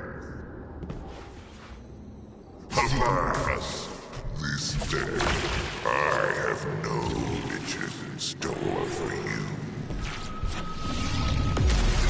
That monument must be the radial mass. There's no mistaking it. That's light energy radiating from it. Oh, no. Guardian, welcome! So good to be tonight's entertainment. Come, show me your fabled strength. Let us reach the heights of glorious combat together. Ignore Callus's bloviating. This is your chance. Destroy the radial mast. So you've come for this meager trinket. It is the very least of the witness's gift. A mere glimpse of the power it can bestow. Even the best contender's performance grows insipid without a worthy opponent. Wouldn't you agree?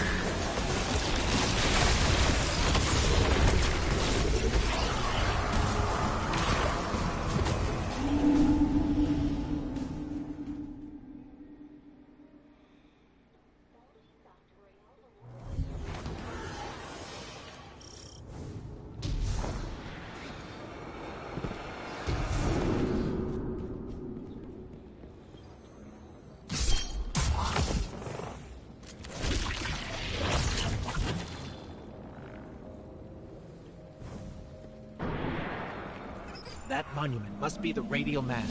There's no mistaking it. That's light energy radiating from it. Oh, no. At last you have arrived, God.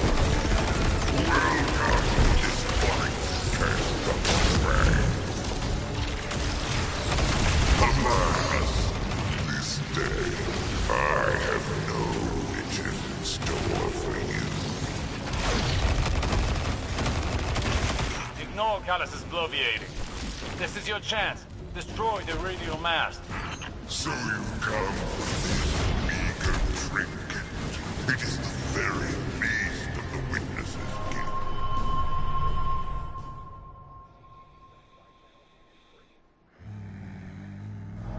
Ignore Callus's bloviating.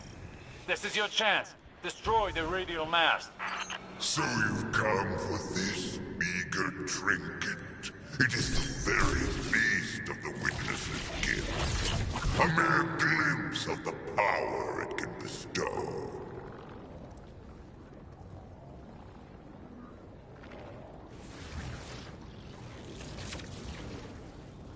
This is getting annoying. But I think I know what I must do.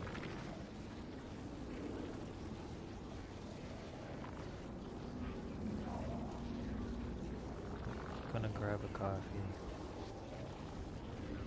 I'll be right back.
This is going to be a very interesting one. That monument must be the radial mass. There's no mistaking it. That's light energy radiating from it. Oh, no. At last you have arrived, God. Welcome to this fine paradise train. Alas, this day I have no mission in store for you. Even the best contender's performance grows insipid without a worthy opponent. Wouldn't you agree?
I'm gonna have to do an LFG.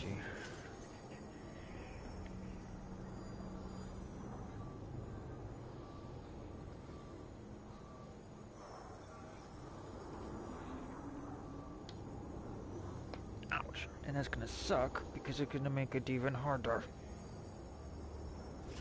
At the same time.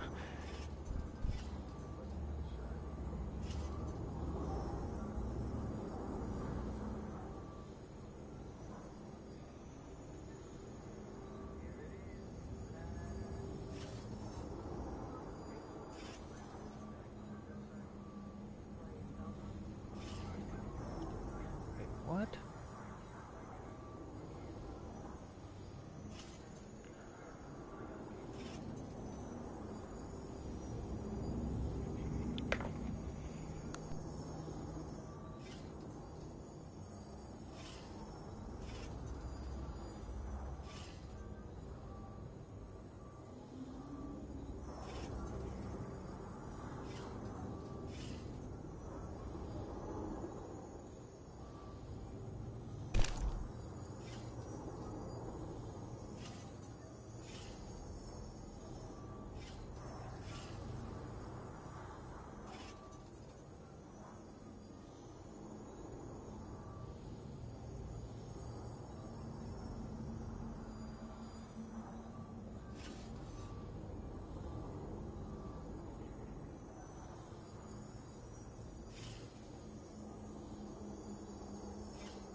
Guardian down.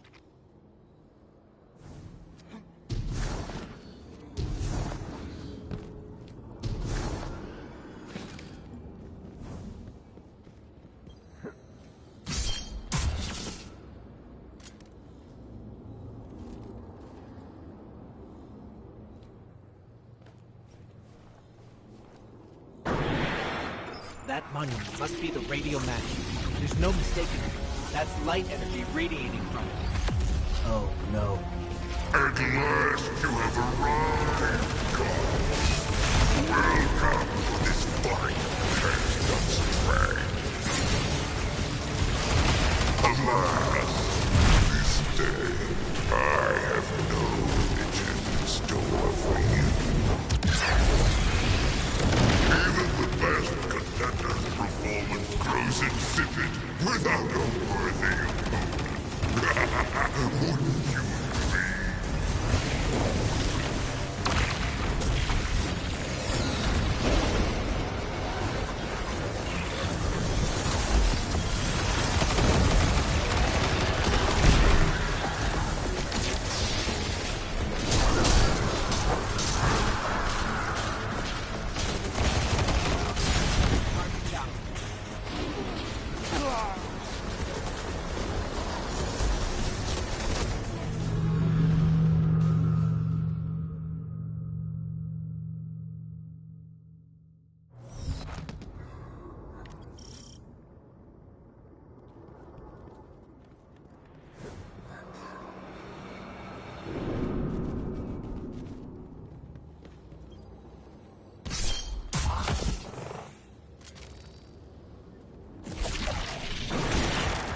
That monument must be the radial mast.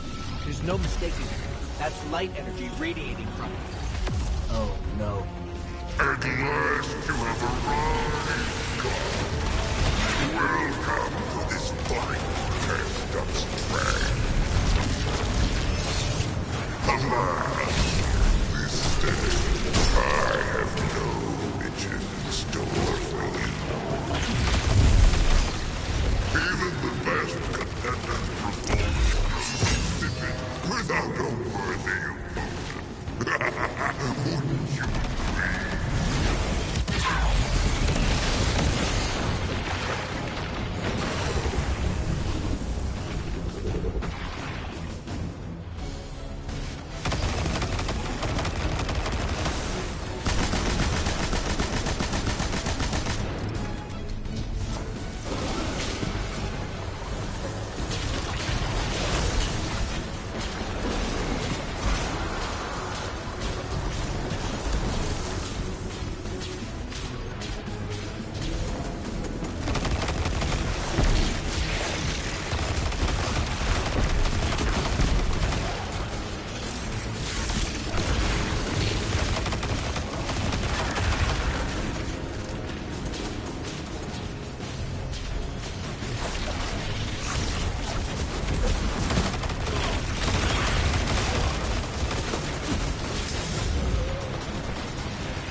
This is why I hate LFGs.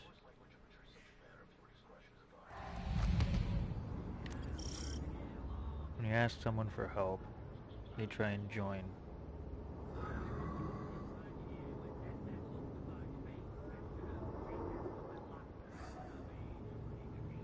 And then give up.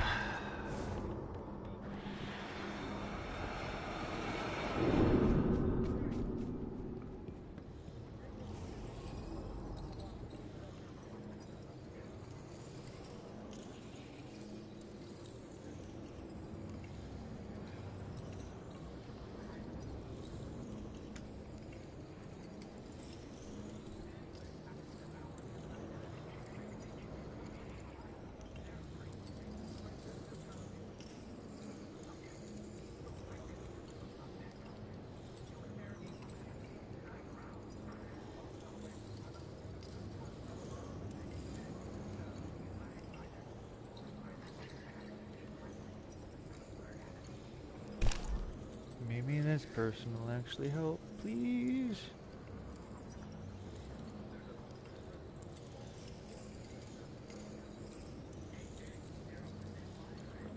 Hello.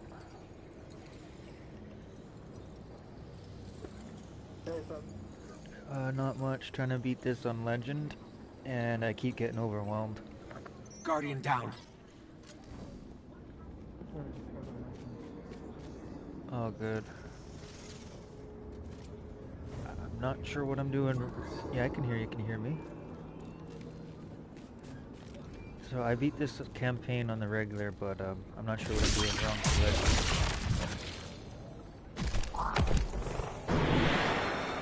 That monument must be the radial mass. There's no mistaking it. That's light energy radiating from it. Oh, no. At last you have arrived, God. Welcome to this flight dust train. Alas, this day I have no mission in store for you. Even the best contender's performance grows insipid without a worthy opponent. Wouldn't you agree?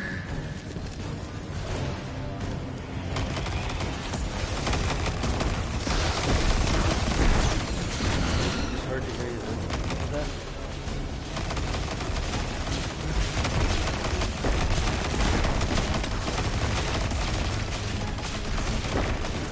Oh, you take out the boss first. Okay.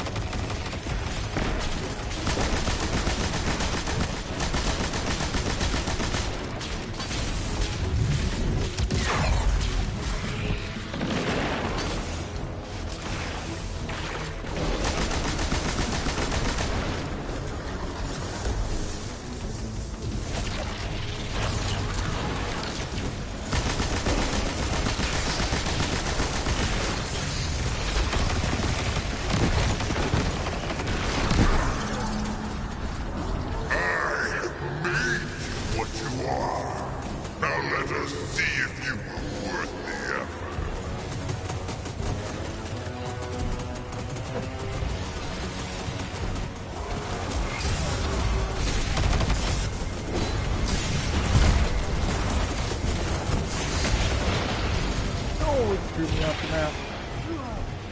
Damn it.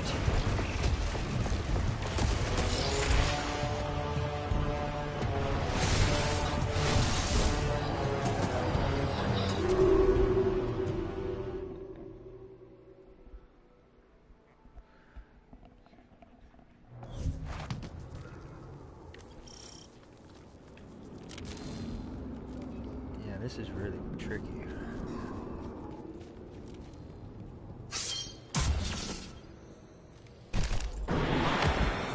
That monument must be the radial mass.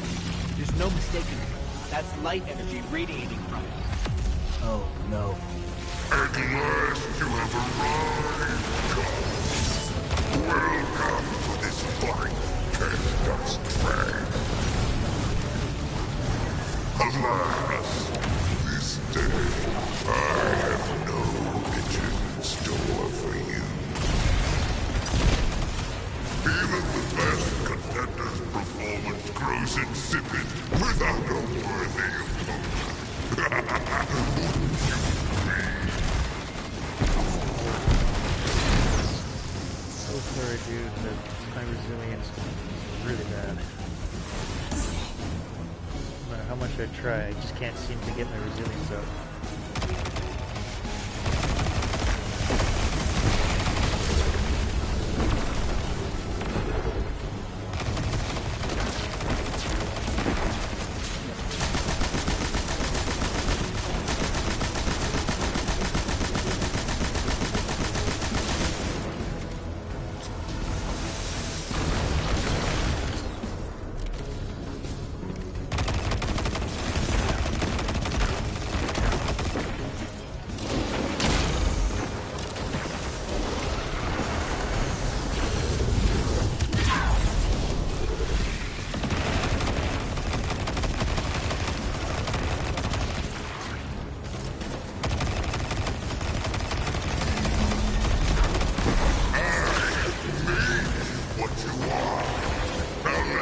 see if you were worth the effort.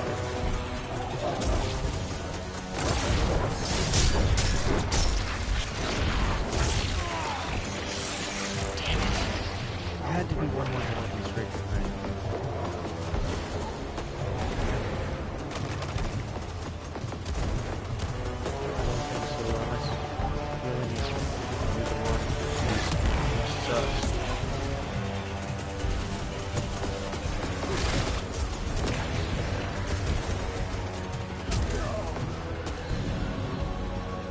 What am I doing wrong? Well, I don't know why you're still there. That one was supposed to go to the other side. Well, there was a whole bunch of ads that just spawned on my backside, so I had to try and kill. And then more came behind me that I didn't see. But what would you suggest then? Should I go left maybe? That monument must be the radial mast. There's no mistaking it. That's light energy radiating from it. Oh no. At last you have arrived, God. Welcome to this fine cast-up strand. Alas, this day I have no mission in store for you. Ignore Callus's bloviating. This is your chance. Destroy the radial mast. So you come for this meager trinket. It is the very means the witnesses give. A mere glimpse of the power it can bestow. There is so much more that could be yours if you joined us.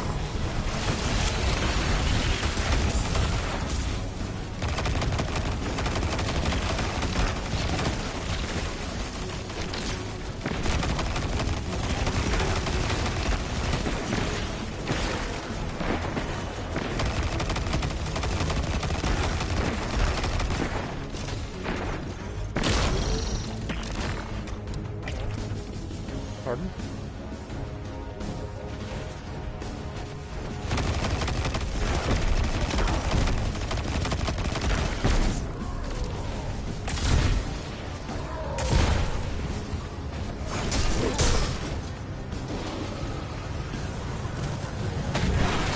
Even the best contender's performance grows insipid without a worthy opponent. Wouldn't you agree?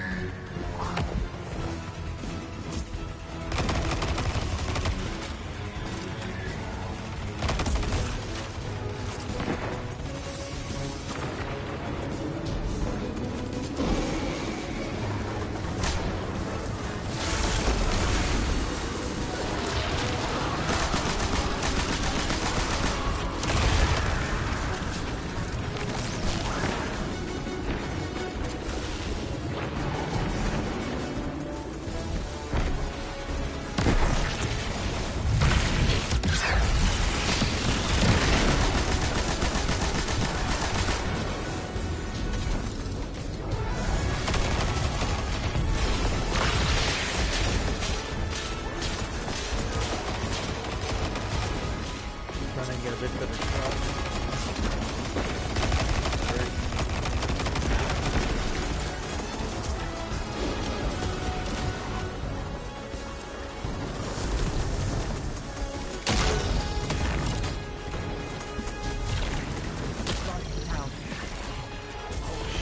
Shit.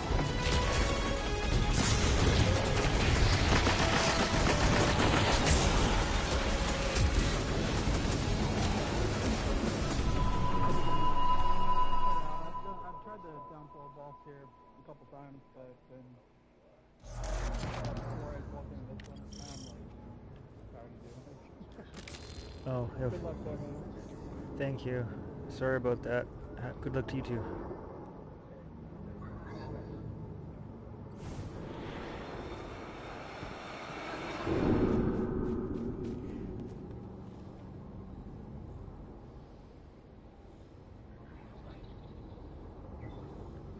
At least that guy had the decency to at least say he's getting bored of it. He's been doing it for so long. Just pissed off with me, explained himself.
Guardian down.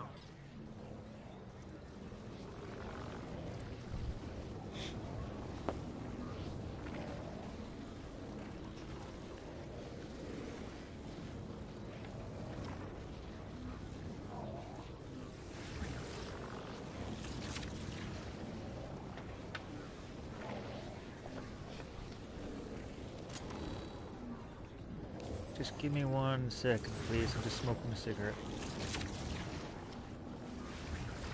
Oh, by the way, this is a legend difficulty, and thank you for helping.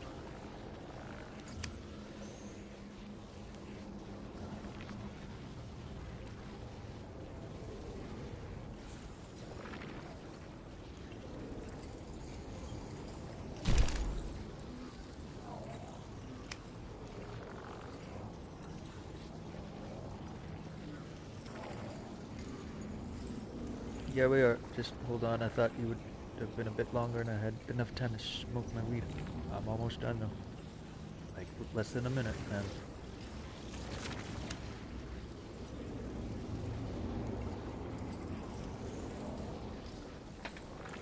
Okay, like I'm ready now if you are. Let's go.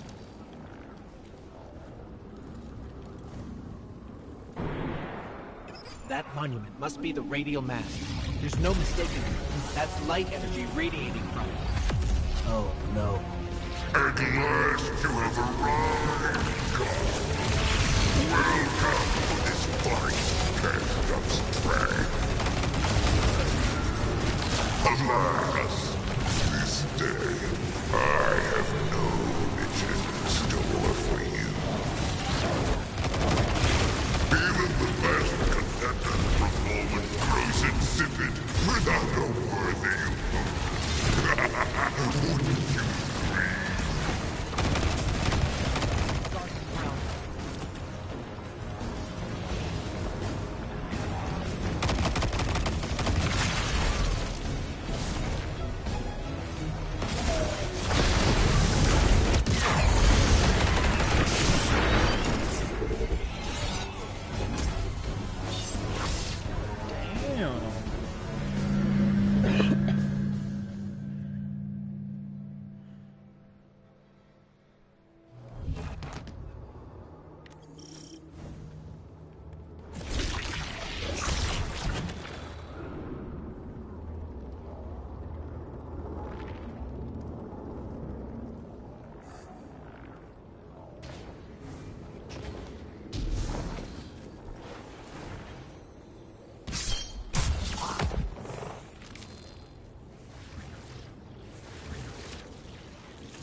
That monument must be the radial mast.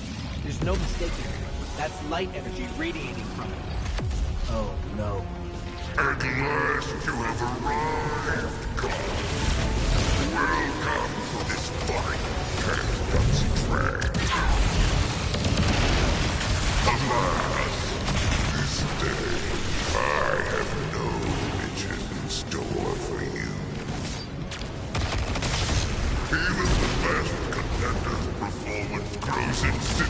without a worthy opponent. Wouldn't you agree?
Behind you, dude.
Radio mast is too well shielded.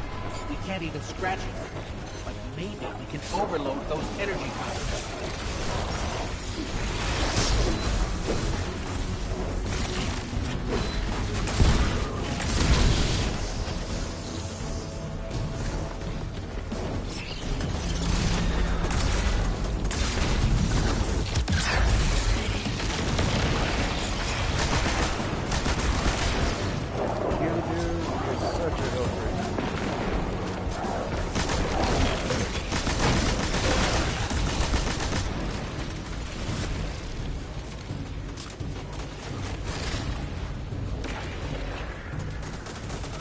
I did beat this on the regular one, but man, it is something different on this.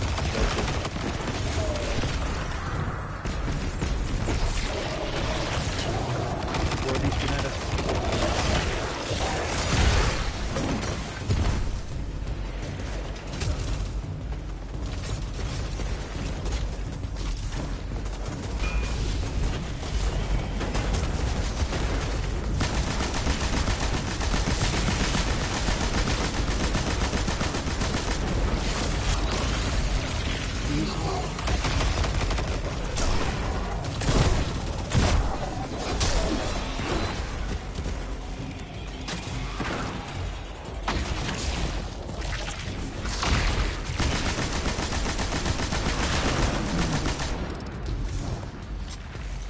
Another darkness anomaly. Where did it come from?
rejected my generous offers. You cannot escape fated oblivion. Raise your head. What's going on? Hang on, I'm getting a transmission. It's, a set of coordinates inside this arena?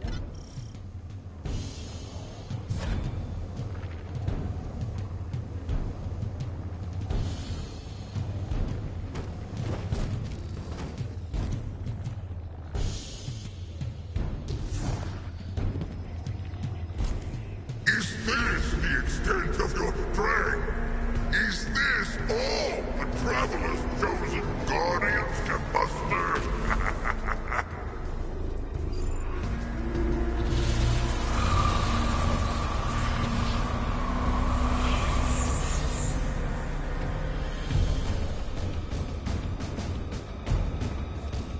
Guardian, your recklessness will be the end of you one day. But not today. Kite! Daughter! Traitor! Have you come to disappoint me one last time? We'll, just show ourselves out. Is it done? We destroyed the radial mast. We can't. The whole ship is coming down on top of us. We have to go. We were too late once already. And Callus was able to secure the veil. Now the radial mast? Headlong and empty-handed, Osiris. If you fight the river, it'll sweep you away.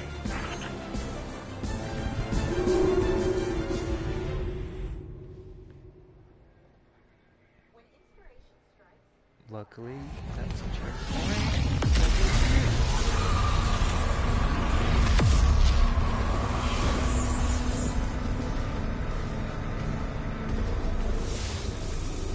Guardian, your recklessness will be the end of you one day. But not today. Kite! Daughter! Traitor! Have you come to disappoint me one last time? We'll, just show ourselves Sorry, out. dude, I gotta run. It's time.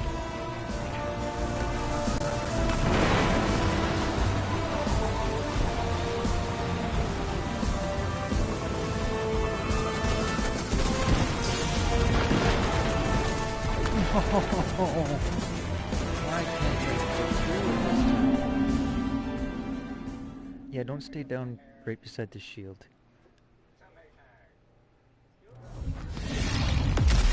That was bad.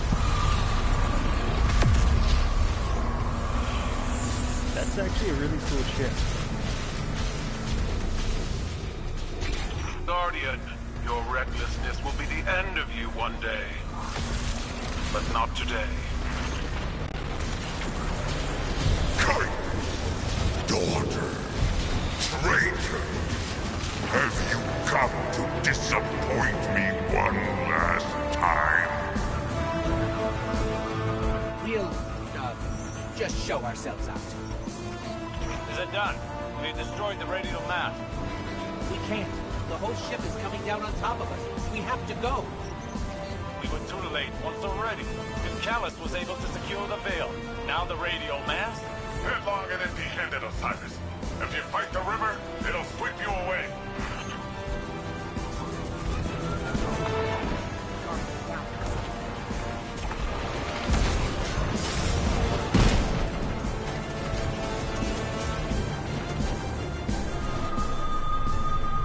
That was close.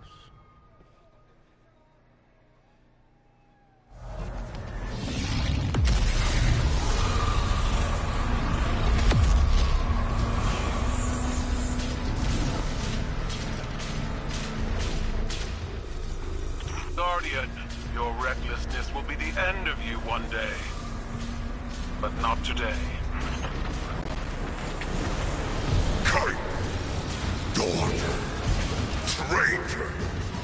Have you come to disappoint me one last time?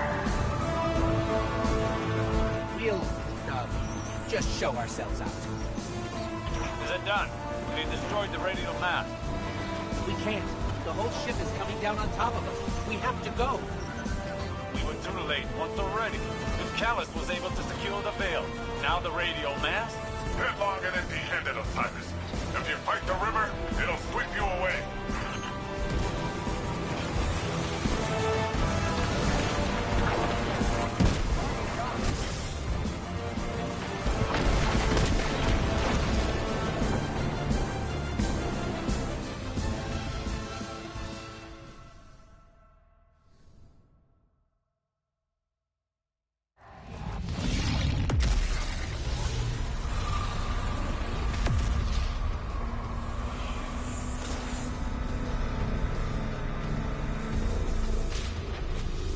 Guardian, your recklessness will be the end of you one day. But not today. Kite! Daughter! Traitor! Have you come to disappoint me one last time? We'll, just show ourselves out. Is it done? They destroyed the radio mast. We can't. The whole ship is coming down on top of us. We have to go. We were too late once already. If Callus was able to secure the veil, now the radio mast? Headlong and empty-handed, Osiris. If you fight the river, it'll sweep you away.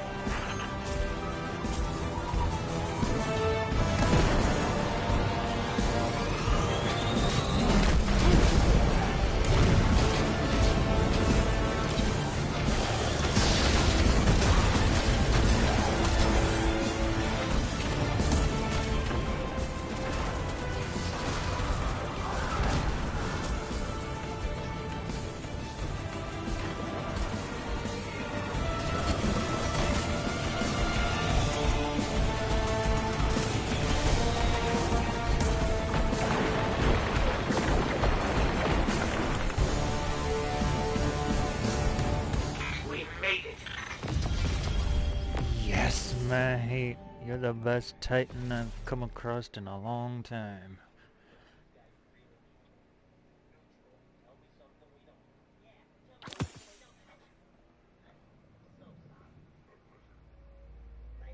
Thank you. Thank you very much.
Excuse me.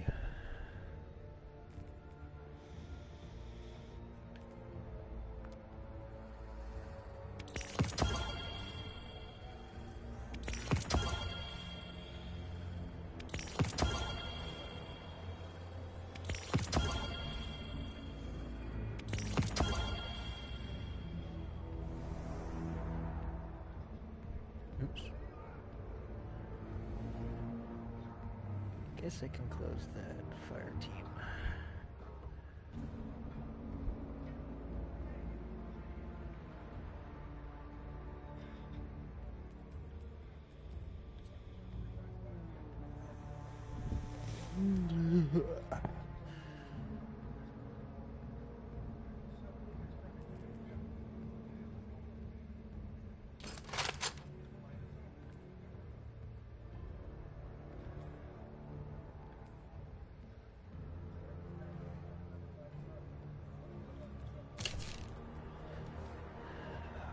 right back. Gotta use the washroom.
What was I doing again? Got sidetracked.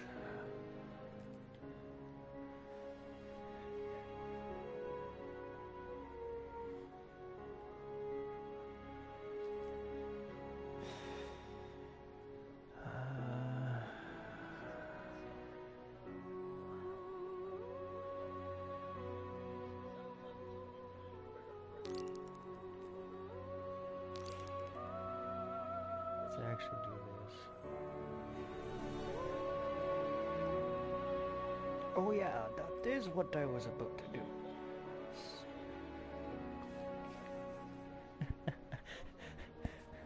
Oh, kind of sucks when you have a little conversation with a roommate and your mind gets completely sidetracked and forget where you were, but are lucky enough to recall even without actually realizing you recall what happened. Bonus.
that's not right. It should not have been void.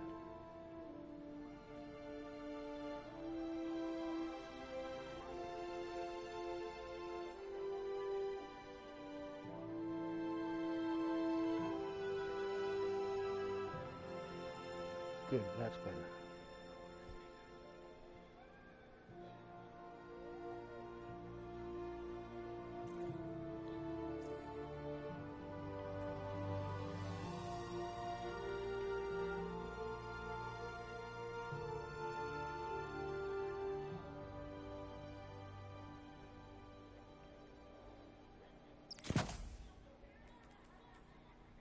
I need that.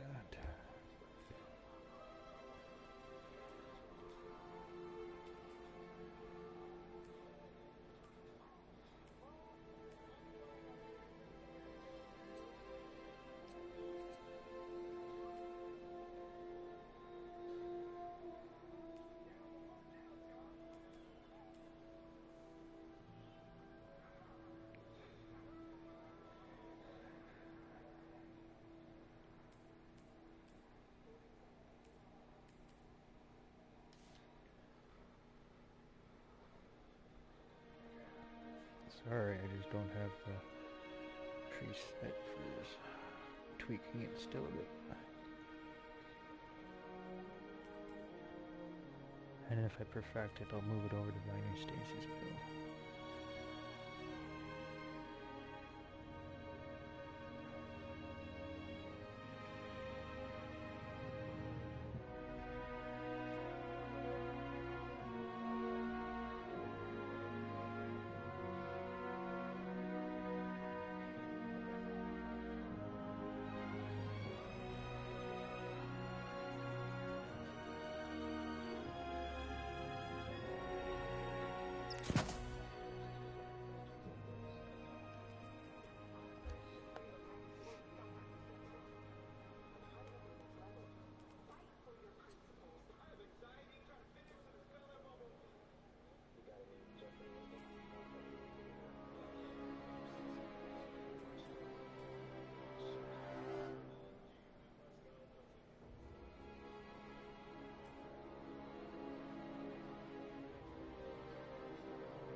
Stupid.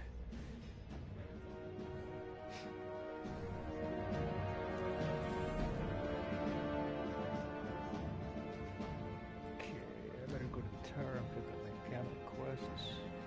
And bounties, I mean.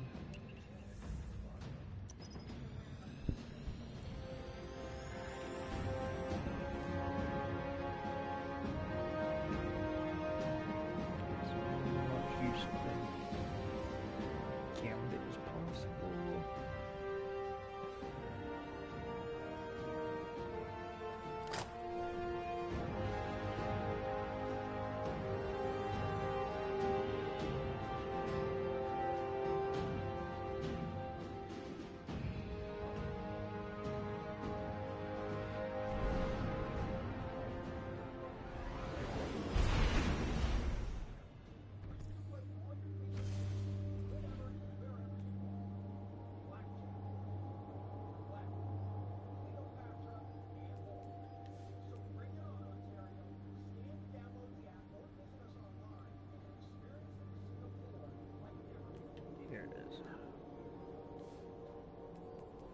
Because I'm one away.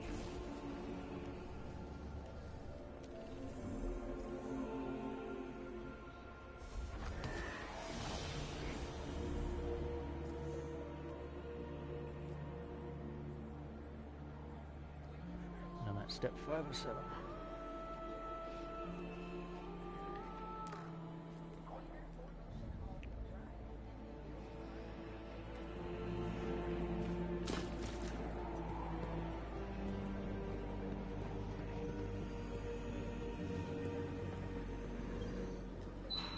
It's the Chosen One. Slay any hive gods lately? Careful with that.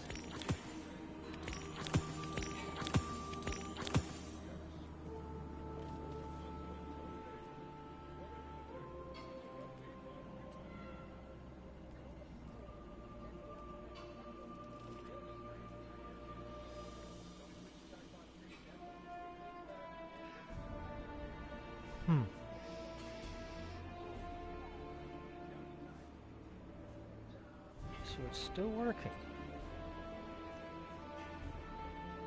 The dude was correct. So, folks, if you need to get up to the soft cap levels,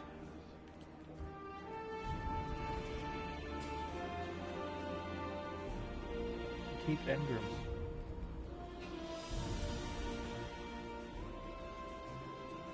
Focus decode.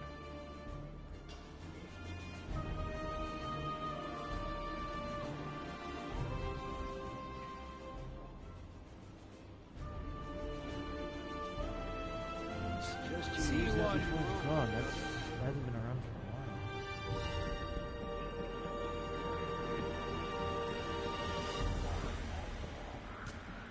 I could have made things a whole lot easier for my leveling if I realized that sooner.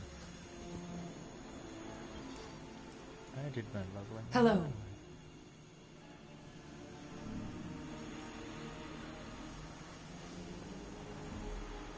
When the Traveler acts, the world changes. For some, it gets better, for others, worse. What will its reformation bring? Oh yeah, and I better check Hawthorne.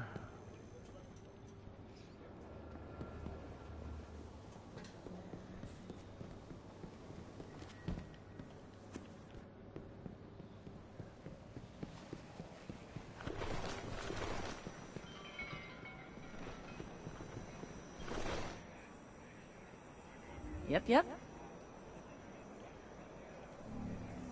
Catch you later.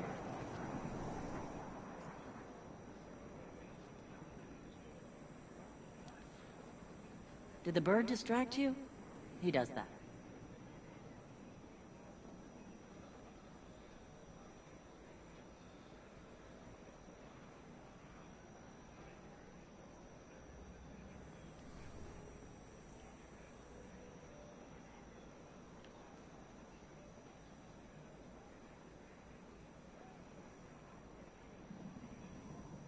Perfect stasis shatter. Clan is just a family you choose to join.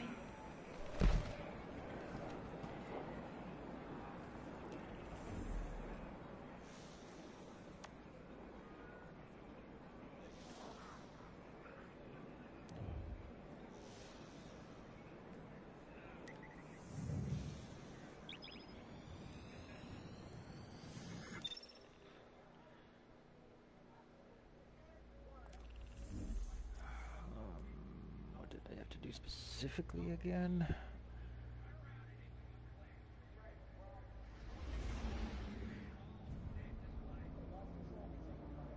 Damn!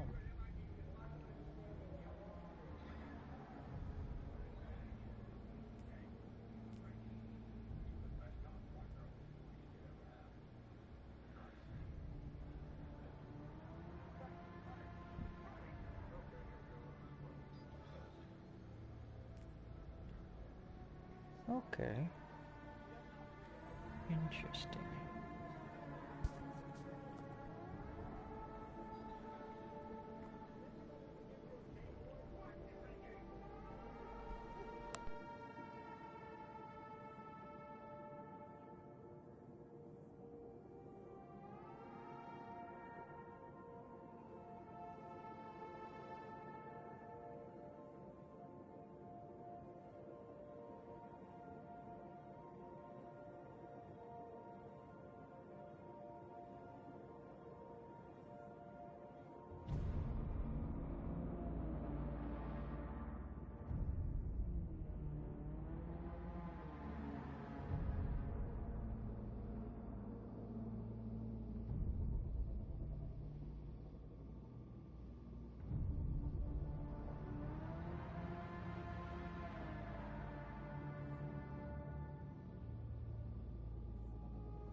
Vex on the field. Let's bet big. You ever kill a Vex? I mean, truly, completely. I'm not convinced they don't just get rebuilt. Hold on to your ghosts. Drop those targets, take the moats, and bank them.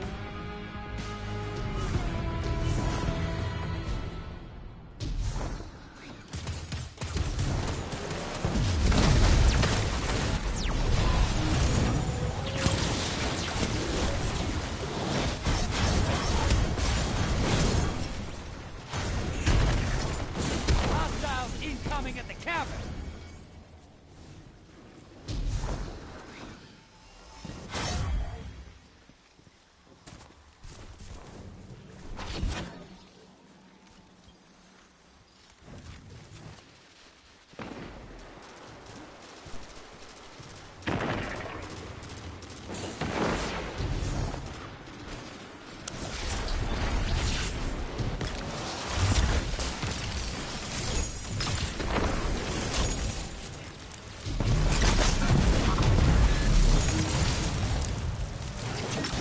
Incoming at the gulch. Come on, I need one. Just need one. Unfortunately.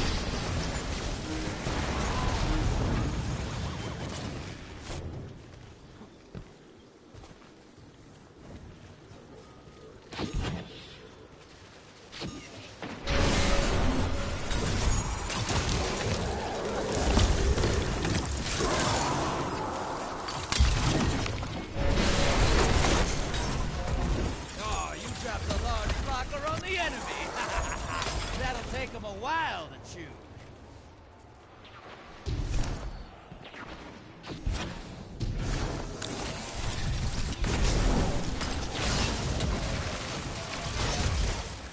Portal is primed. Locked. Your allies invaded. Hostiles incoming at the depot. Got eyes on a high-value target. Track it down.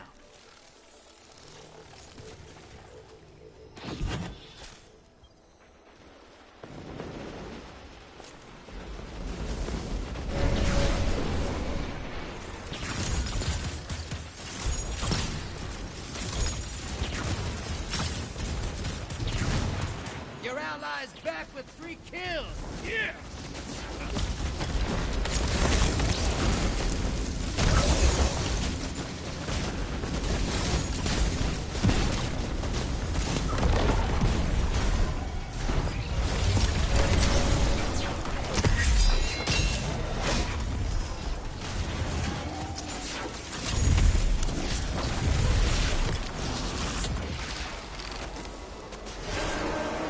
Watch your back. Invader incoming.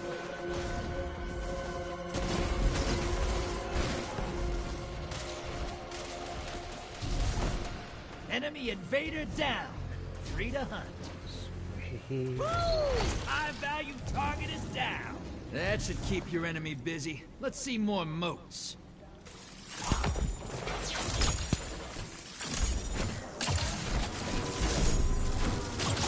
Portal's up. Go take them out. Incoming at the gulch. Your allies invading the other side. Almost. Bank and get that primeval out there. Primeval's up. Burn the envoys first.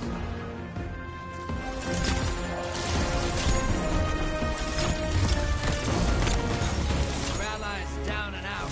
They're heading back.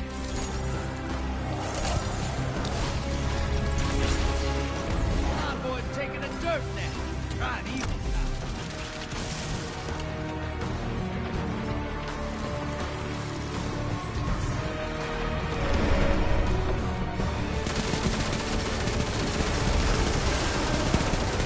Back. Invader incoming.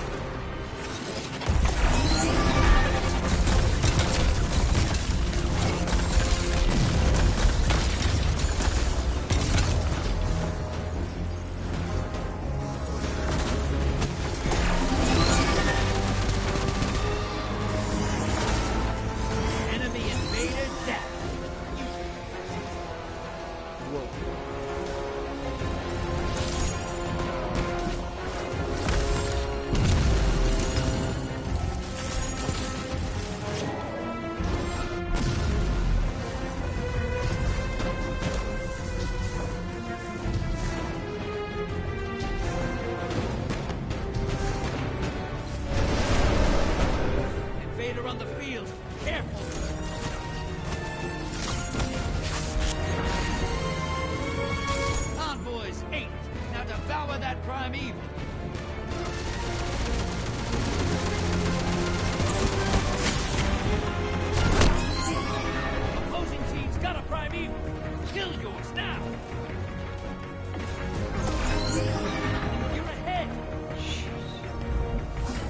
Invader's gone.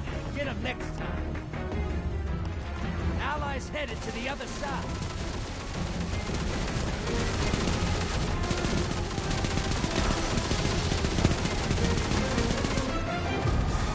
Your invaders down, but they got 2 kills.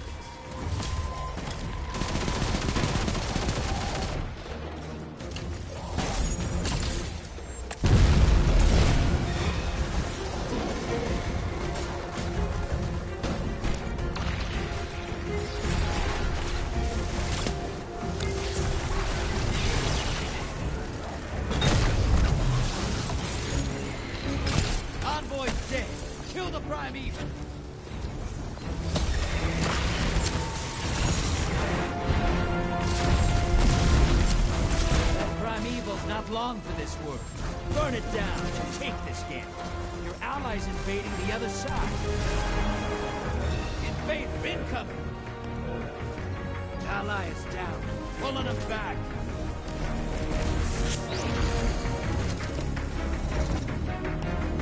That primeval's nearly dead.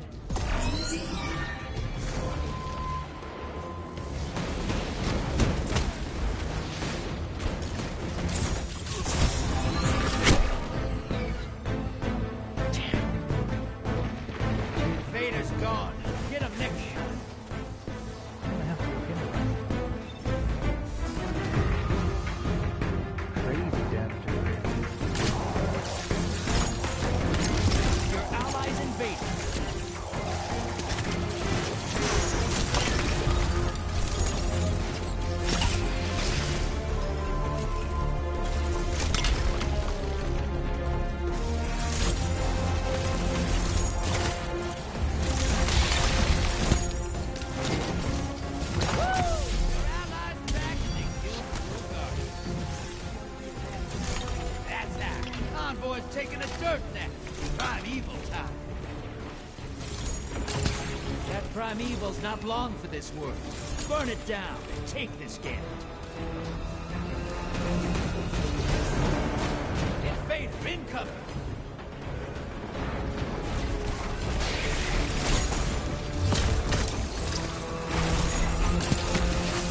That primeval's compromised. Hit it with everything you've got.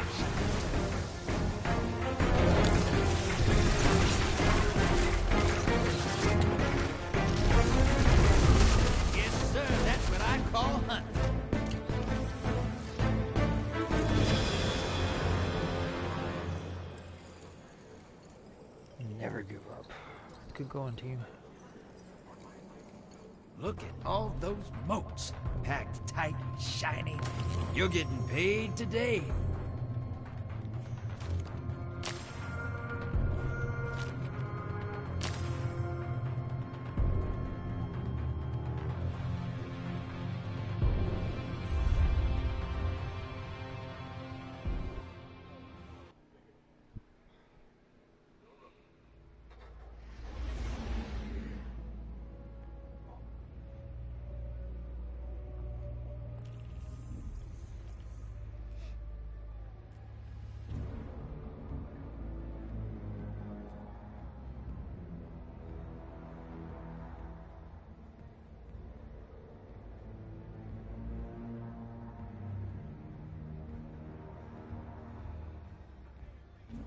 Okay, sweet. So just completing a gambit match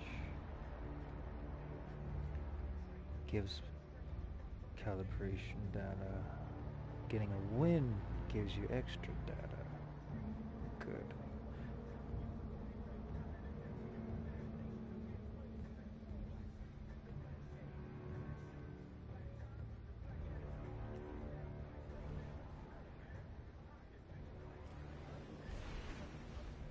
Ooh.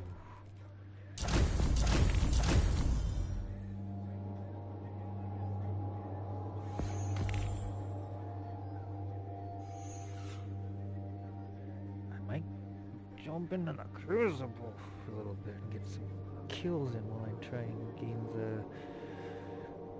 the rift part.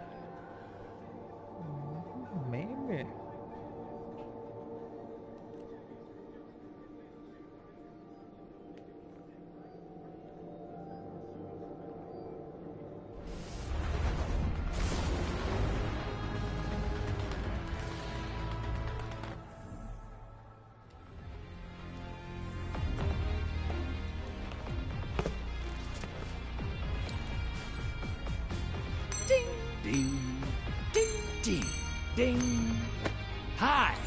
bring a sword. Takes about 100 of Shax's red jacks to kill a hive night. Doesn't bother building.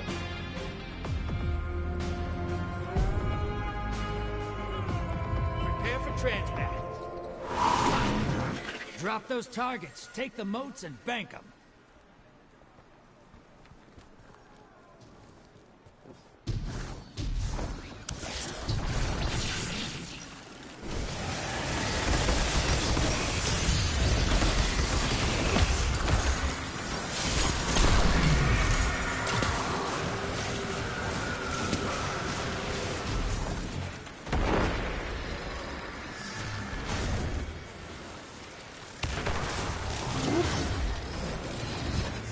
Hostiles at the tree.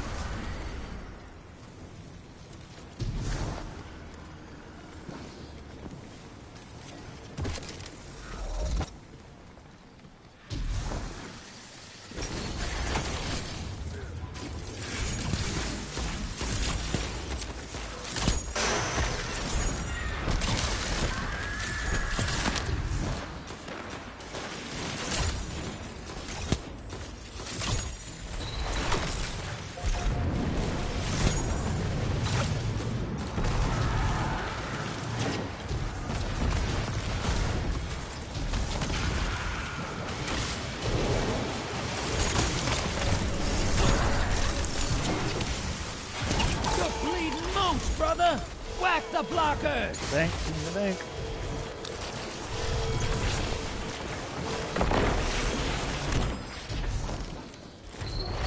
Good going.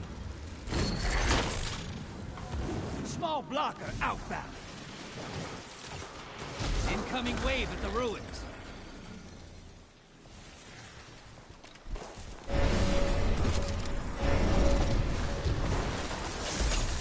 Watch it! You're shedding moats! Kill the blockers! Vader inbound. Huh.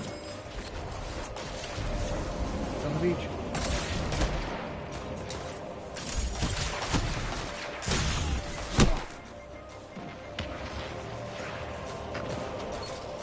Enemy invader down. Nice! High value target. Burn it down. High value at the trees.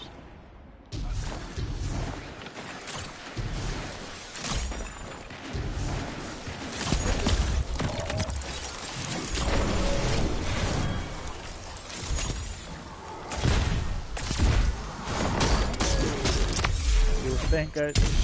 High value target destroyed. Hey, you're losing moats. Ice the blockers.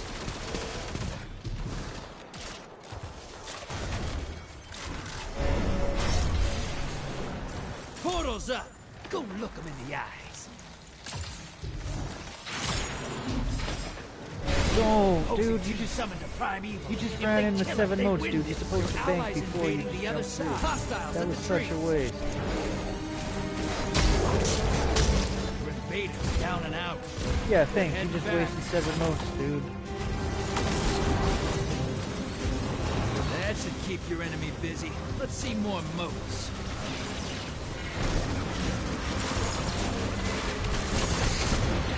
They have the primeval. We can't afford that kind of blueberry action. Portal's ready. Grab your gun. This is what they're taking for. Revel in this. One down. 2 down.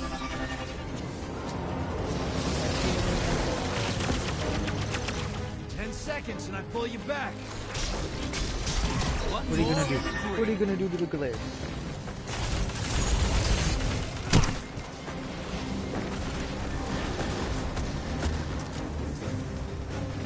You're not out of this yet. Kill that primeval.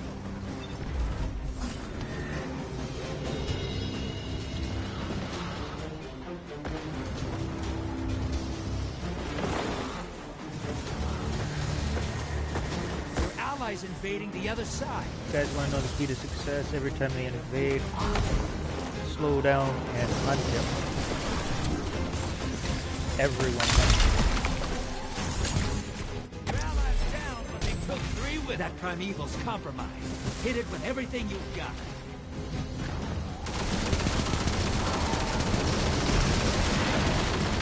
You're in the lead. Take down that primeval, and this gambit's yours.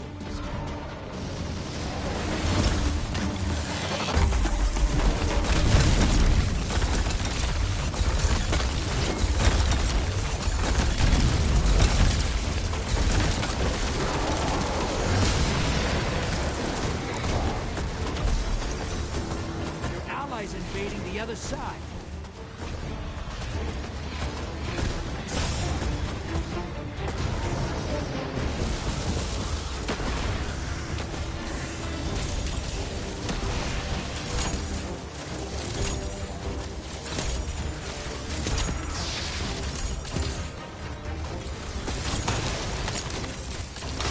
Primeval compromised. Burn it down. Your allies down and out. They're heading back. Opposing team's about to win. Fight's over. Opposing team killed their primeval.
Kinda cool.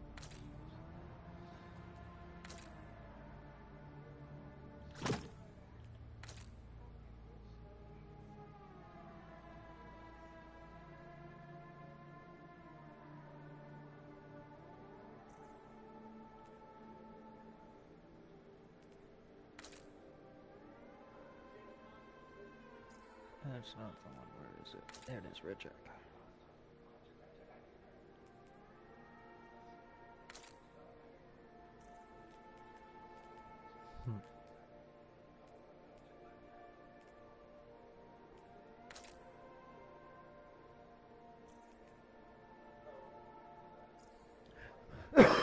Excuse me.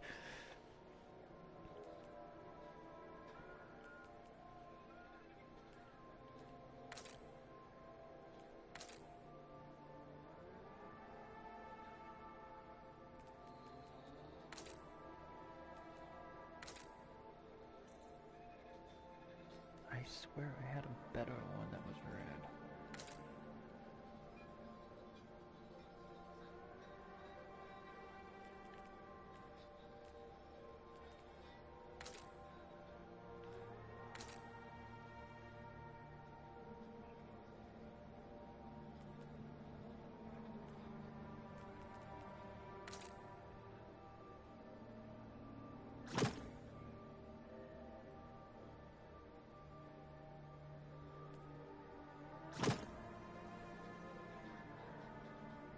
let's actually go with that. To match the green.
Let's get warmed up in Crucible a bit before I go into the Rift.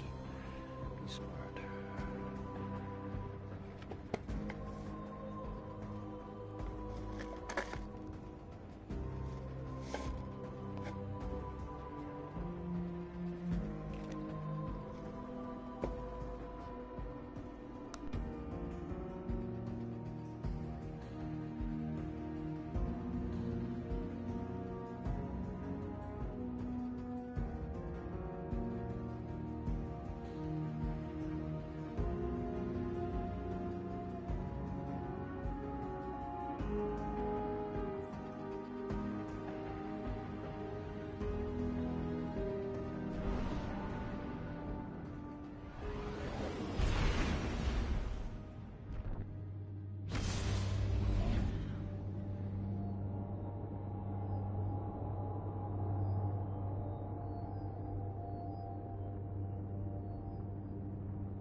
minutes.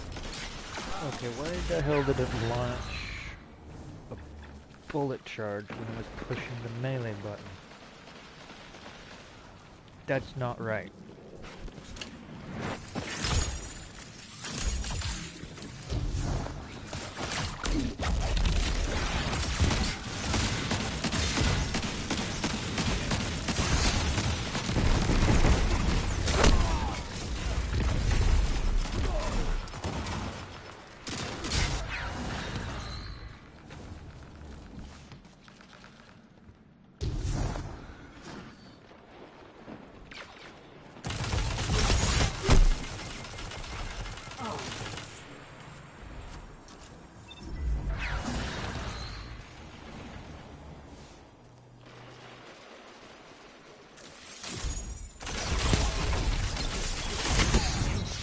enemy down.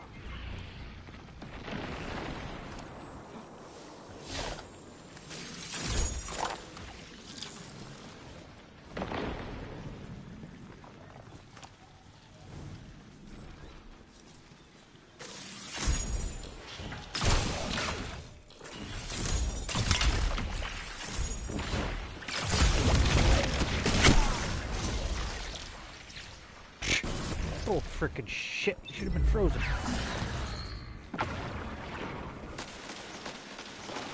At least for a second. No, dude, that's now two people on an enemy team doing two suspicious things that ain't supposed to be possible. I'm not crying, I'm just calling out that's not right.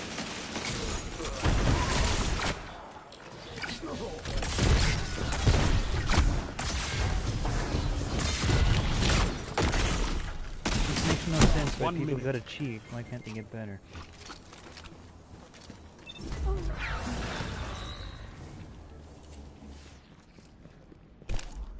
Because like one person, somehow my glaive, when I pulled my melee button, shot a charge. Like, that's impossible. Your enemy can't kill if they're dead.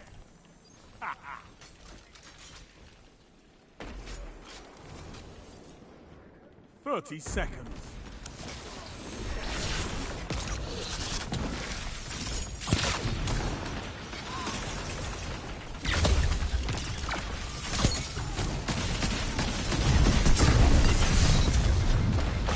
Shit. 10 seconds.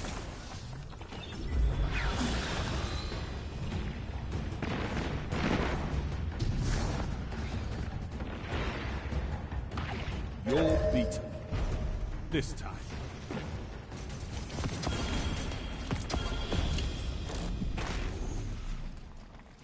You lost this contest. So what? Fight again.